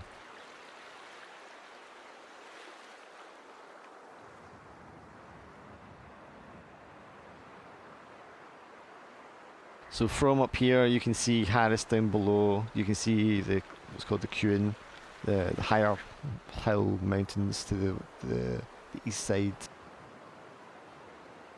Walking up here, every step is an effort. It just feels like an utter slog. You're getting more and more weighed down, and when you get to the top, you feel very heavy. And the top is almost perfectly flat. Someone has laid stones out in a circular fashion. Only like 7 or 8 of them, quite spaced out. But it's a large circle. It's about 4 meters in diameter. That's like the Watcher book. And then the dirt in between the stones, there is a pattern burned, scorched into the dirt. It looks like this. See, because there's some writing on it, you know how I can do cryptography? Can I decipher it? You can try if you step into the circle. You need to Into press the the button. circle. No, I don't want to step into the circle. You do all feel pulled, physically weighted towards the circle. I love how it's got like 3 circles.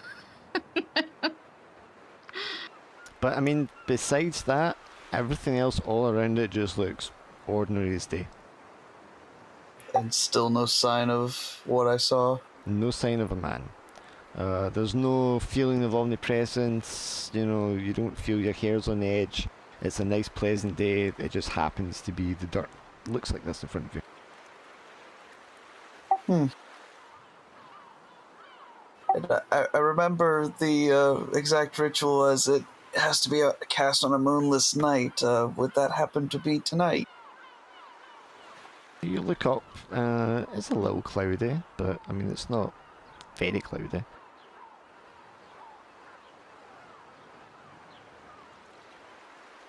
Right, well, whoever owns the place is clearly up to some of this strangeness again.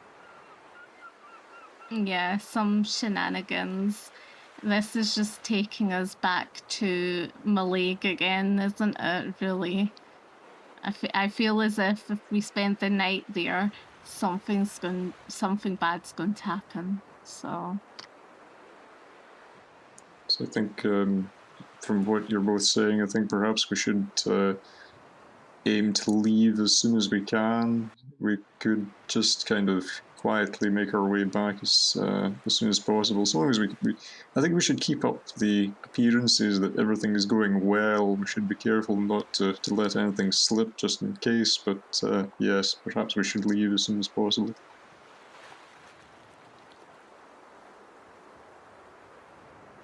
Yeah, it's just... I really just don't see anything up here other than this circle. I really don't see anything else we can do up here. It just feels off, feels wrong. I think we should head back down to the lodge where, we could use that to catch our breath and maybe have a look inside, see if anything's out of place at the same time.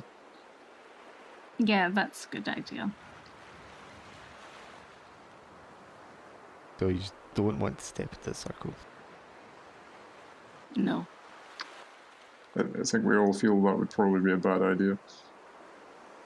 Okay, you go back down the hill, and as you do, I mean, you still feel heavy, but you know it's not quite as noticeable.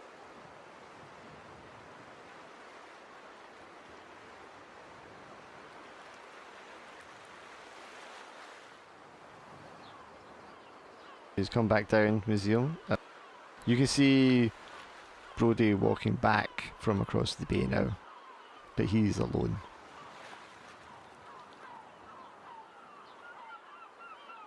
I think before he gets back, perhaps we should just have a quick look in the hunting lodge. I mean, I think it would be quite a reasonable thing for him to expect us to do anyway. So. Sure. Yeah. Let's do that. So in the lodge itself, table, chairs, there's a couple of beds laid out. It's very basic and sparse. There's like a kitchen and a larder, a fireplace, stove.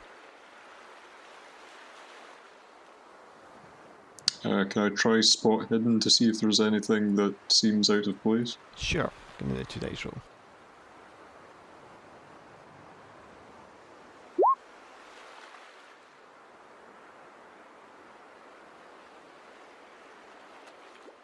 You can see a rotten fish that you find in the kitchen, and somebody has been gnawing on it. It's just like the remains of it. It's basically just the head, the tail, and some bones. It's been here long enough it's been rotten.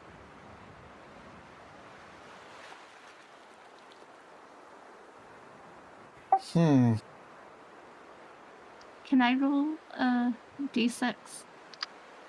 You can 2d6 if you want,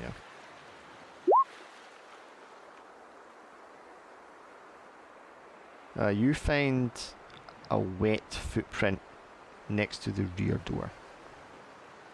So somebody barefooted and, you know, been in the water recently and been here recently has left a footprint.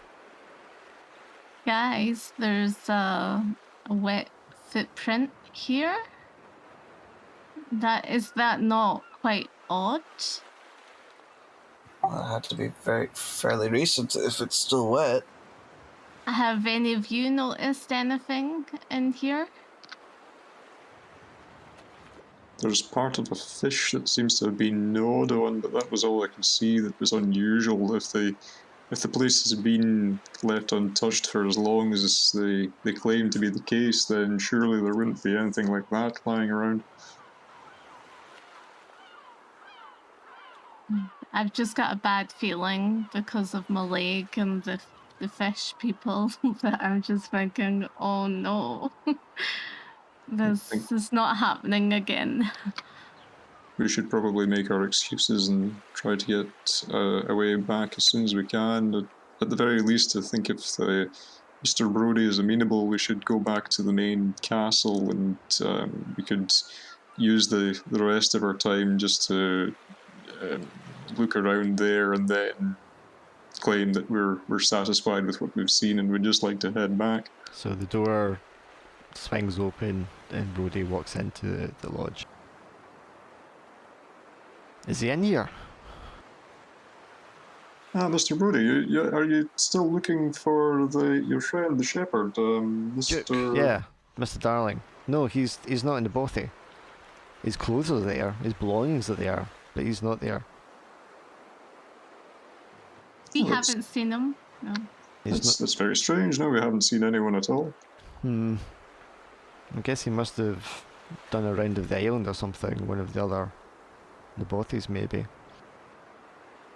It's unusual because he usually stays in that one. That's where he's got his coal and his fuel for the fire there. Yeah, I guess I'll try and catch him later. Are you done looking around? Do you just want to get back, or is there something else? I think we've seen sufficient around here to satisfy our curiosity. Yes, it's been most invigorating seeing the place. But yes, if you're concluded your own business, then yes, I think we'd like to return to the the main house as soon as possible. Alright, there's another old village on the north side, Kilmore. I mean, we've got time before dark if you want to stop by there. Perhaps we should have a look round on the way there. That'd be most interesting.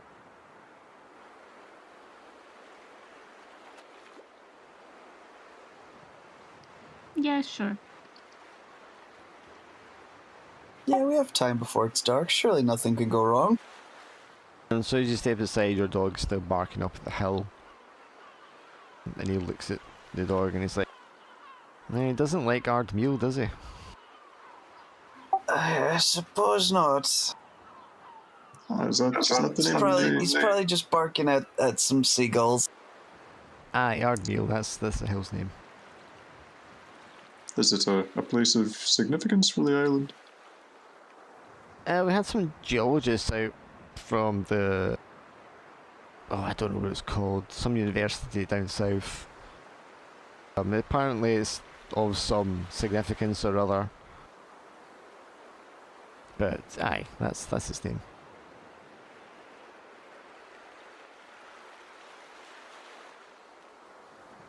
Well, it's a lovely view from up there. A bit of a strange climb. Oh? What's strange about it? It seems to be a lot steeper than it lets on, I suppose. It really tires you out. Oh, aye, that's something to do with the geology of it.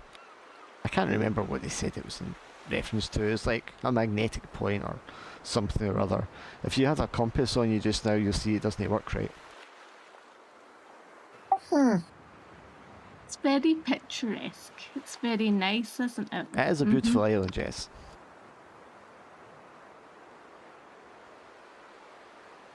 Right, shall we go to Kilmore then? Sure thing. Of course, that would be lovely. So you get in the car. Aye, it's a bit odd, the old lord building that there, you know.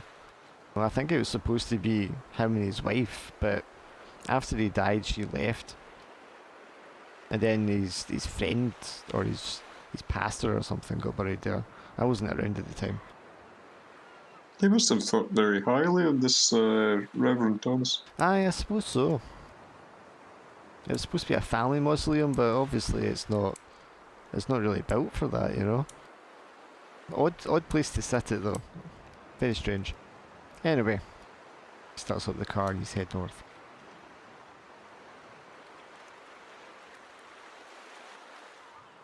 It's quite a short drive, it's not a long distance, the road's very bumpy and muddy and sloshy. When you get to Kilmore, I mean it looks very like Harris, it's got a couple of bothies scattered about, you can see it's got a very lovely beach. And it has like some stone ruins like scattered about one side of it. He pulls up next to the cottage. Right, I'm just going to check these and see if I can find Duke. Oh, of course. I hope he turns up all right. Aye, I'm sure he's somewhere. So he gets out and starts investigating the cottages. Should we have a look at the ruins while we're here? I suppose we might as well get this over with. Mildred, you're an archaeologist. Do you want to roll me 2 dice?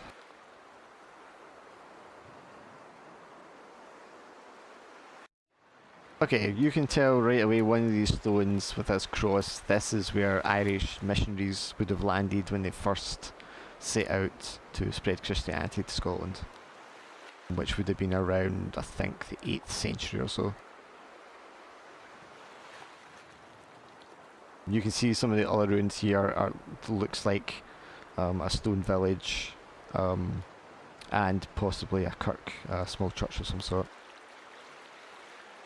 But it is just ruins.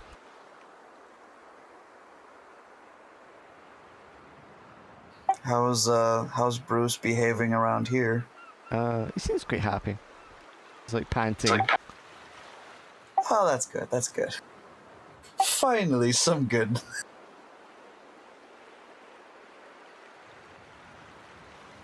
Is there any sign of any of the ruins having been disturbed recently at all? Does it all seem fairly... Why don't you give me a roll with 2 dice? Okay.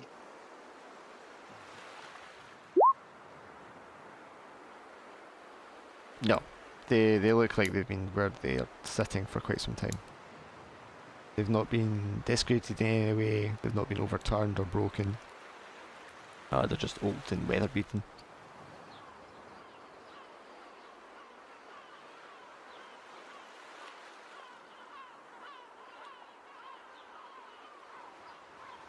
Is there anything you would like to do, Keane? No, not really. I suppose take a look at the small church. I suppose see if there's anything weird about that. But It's just the outline of the building, the sort of foundation stones. So it's like a small rectangular set, and you can see where the entrance was. I mean, it couldn't have ever fitted more than 10 people inside of it when it was fully constructed. right. Do you want to roll 2 can dice I- for me though?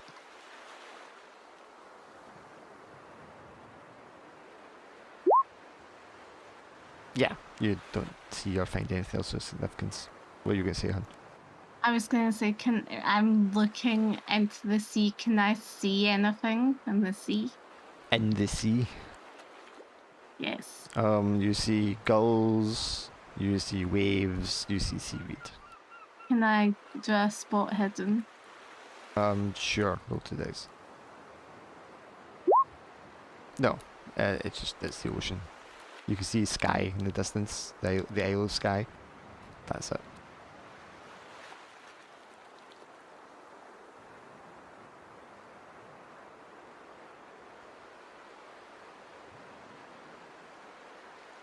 I think this is nice, but I feel like maybe we should be going just now and going to the castle. I think you said you wanted to look at the world room. If there's time, but if if it would stop us from getting away and today, then I'm willing to forego it. But I think it might give us another insight into his lordship's travels if we were to have a look at the antiquities, if possible. For me as well, I feel like maybe if we do stay over, I feel as if like sleeping on the boat might be the best situation. Potentially, it might arouse suspicion with our hosts, but if it comes to that, then we can look for an opportunity to get away to it. Brody returns and he looks concerned. Oh, is there still no sign of him? No, I'm a little worried if I'm honest with you. It's not like him. I mean, it's getting dark now. Why don't you? Can any of you drive? Yes, I can drive. Oh, of course you can. Fit. What's your name? Young? I'm Finley Young. Yes, Finn. I, Okay, nice to meet you, that's Finn. fine. Yeah, if you wouldn't mind, maybe taking the car back with your friends there. I'm gonna look around in the hills and see if I can spot them. Of course, you'll be able to get back all right. You'll not. Aye. I know this place like the back of my hand. Aye, it'll be fine. Of course. He's like gets his cane out of the car and puts his jacket on and heads up the hill. I'll even use with the car. I suppose we might as well drive back to the castle if that's where we'd like to head anyway. Yeah, that's probably best.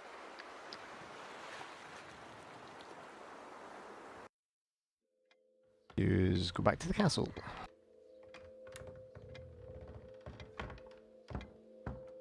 What time of day is it now? Is it? So it's getting dark. It's probably like what? It's in March, so it's probably like, what, 7 p.m. something like that.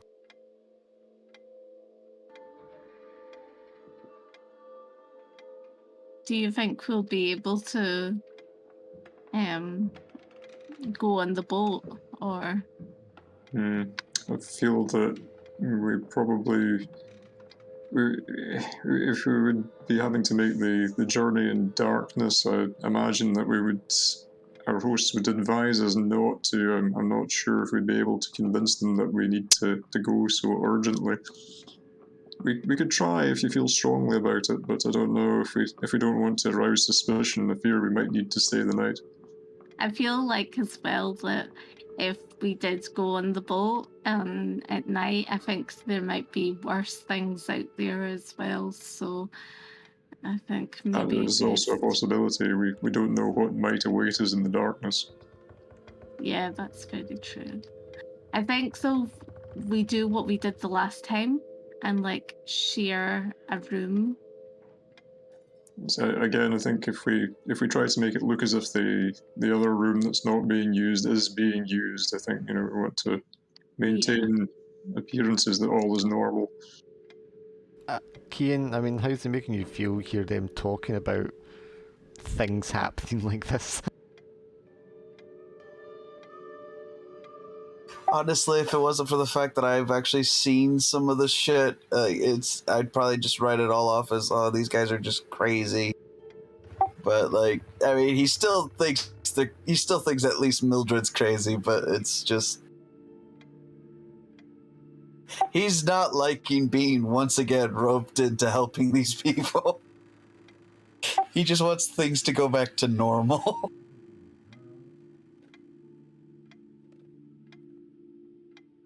So, But he's got his shotgun and he's got Bruce, so yeah, so you get out of the car and you've got sugar around the house. Do you want Is to like there go? dinner time or Yes, we get dinner? Mrs. McCrown will meet you when you come in. She says, "Oh, is Jack not with you?" Mr. Brody, he seemed quite troubled. He was looking for a Mr. Duke while we were out there, but he was having trouble finding the other fellow, and Duke. he told us just to return in the car, so I hope everything's all right. Duke. Oh, Mr. Darling. Yeah, Hugh. They're probably galvan, the two of them in the moors. Like, they don't even like being inside, the two of them. Yeah, come join us for supper. Charlie and Mr. Hart are here. That would be lovely, thank you. He's coming again once into the dining room. Dinner's been laid out on the table for you. Charlie's there and he looks kind of a little dirty because he's been outside now. He's like chowing down. The other guy, who's kind of looks sort of mid-30s. He's got brown moustache, brown hair swept to one side and like shorn around the edges. He's dressed like an outdoor groundskeeper man. But he doesn't look very dirty. And he stands up when he's come in and does like kind of a little bow. Sorry, I wasn't around earlier. My name's Isaac. I'm the groundskeeper here. Mr. Hart, I believe it's very nice to meet you. We've just been having a look around the points of interest on the island, and it's been a most fascinating afternoon. Yes, it's a lovely island. I didn't catch your name.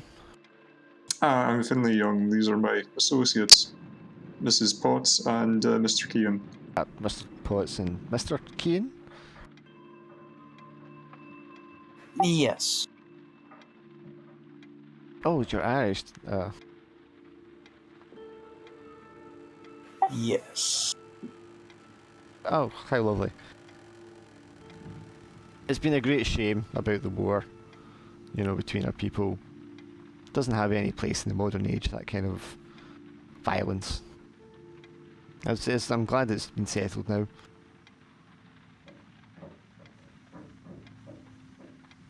Yes, it's a right shame about it.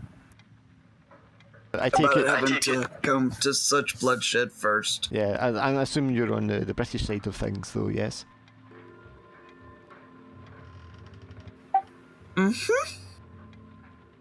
Yes, he is. And Mrs. Potts, it's lovely to meet you too. So, what is it? Good to meet you. What brings you to Rum? We're representing a syndicate of well-to-do society fellows from the central belt who would very much like to find a new venue for their hunting parties. It's quite a big social occasion for them, and they're always on the lookout for an interesting place that could host their get-togethers. And we're hoping that his lordship might be amenable to letting us use the grounds for such an event in the future. Oh, so you're working the employee of this syndicate of people? Yes. There are quite a number of them, but yes, it's a very amenable position to have these days. We get to tour around a lot and see a lot of lovely places. Oh yeah, I'm sure you do. You give me. What have you got, Finlay? 1 dice roll. D6. Yes. Because you are very outdoorsy and you live in a rural area and all the rest of it, Finlay, you know, like, country people, outdoorsy types. This guy doesn't sound like he's very outdoorsy.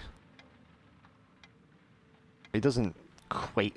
his clothing's a little off, he's not very dirty, his hands don't look very warm. He doesn't look like he's been outside toiling in the dirt. Are you busy on the estate at this time of the year, Mr. Hart? Oh, aye, yes, it's a very busy job. There's a lot to attend to. Large grounds, there's a lot of animals, Of course, I imagine this must be quite hard work as well if you don't have a lot of staff here at the moment. Mrs. Crin was saying that I believe it's been quite difficult for everyone to keep the staff these days. Oh, aye. But I mean, it's a hard going here in the island, it's not for everyone. Of course, it seems a very quiet place. I imagine you must appreciate the solitude if you're come to work here. Aye, I quite like the sea, I like being around the shoreline. I grew up near the coast, and Mr. Crown kind of reason everyone says this. But yeah, I do like it. I mean, I miss people and the activities, the dance halls and whatnot, but you can always travel back and forth if you really need those. Of course. Have you been here a long time? No, I've only been here... When was I got here, Mrs. McCrown? She says August. Yeah, last year, August. I've not been here too long. Just out of curiosity, does he happen to have a silver ring? No, he does not. Okay, fair enough. I've got the one clue, I'm just trying to fit it everywhere.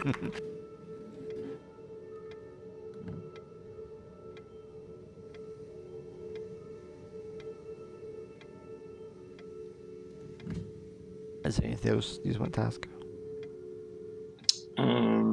Just trying to think. We could wait until Mildred gets back, so yeah. Ask her. Yeah, Kian's definitely got nothing to say to this guy. I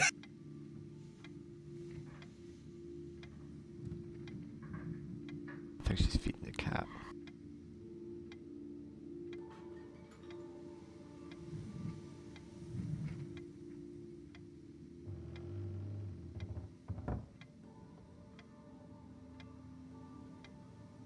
Just want to take a minute and we'll come back.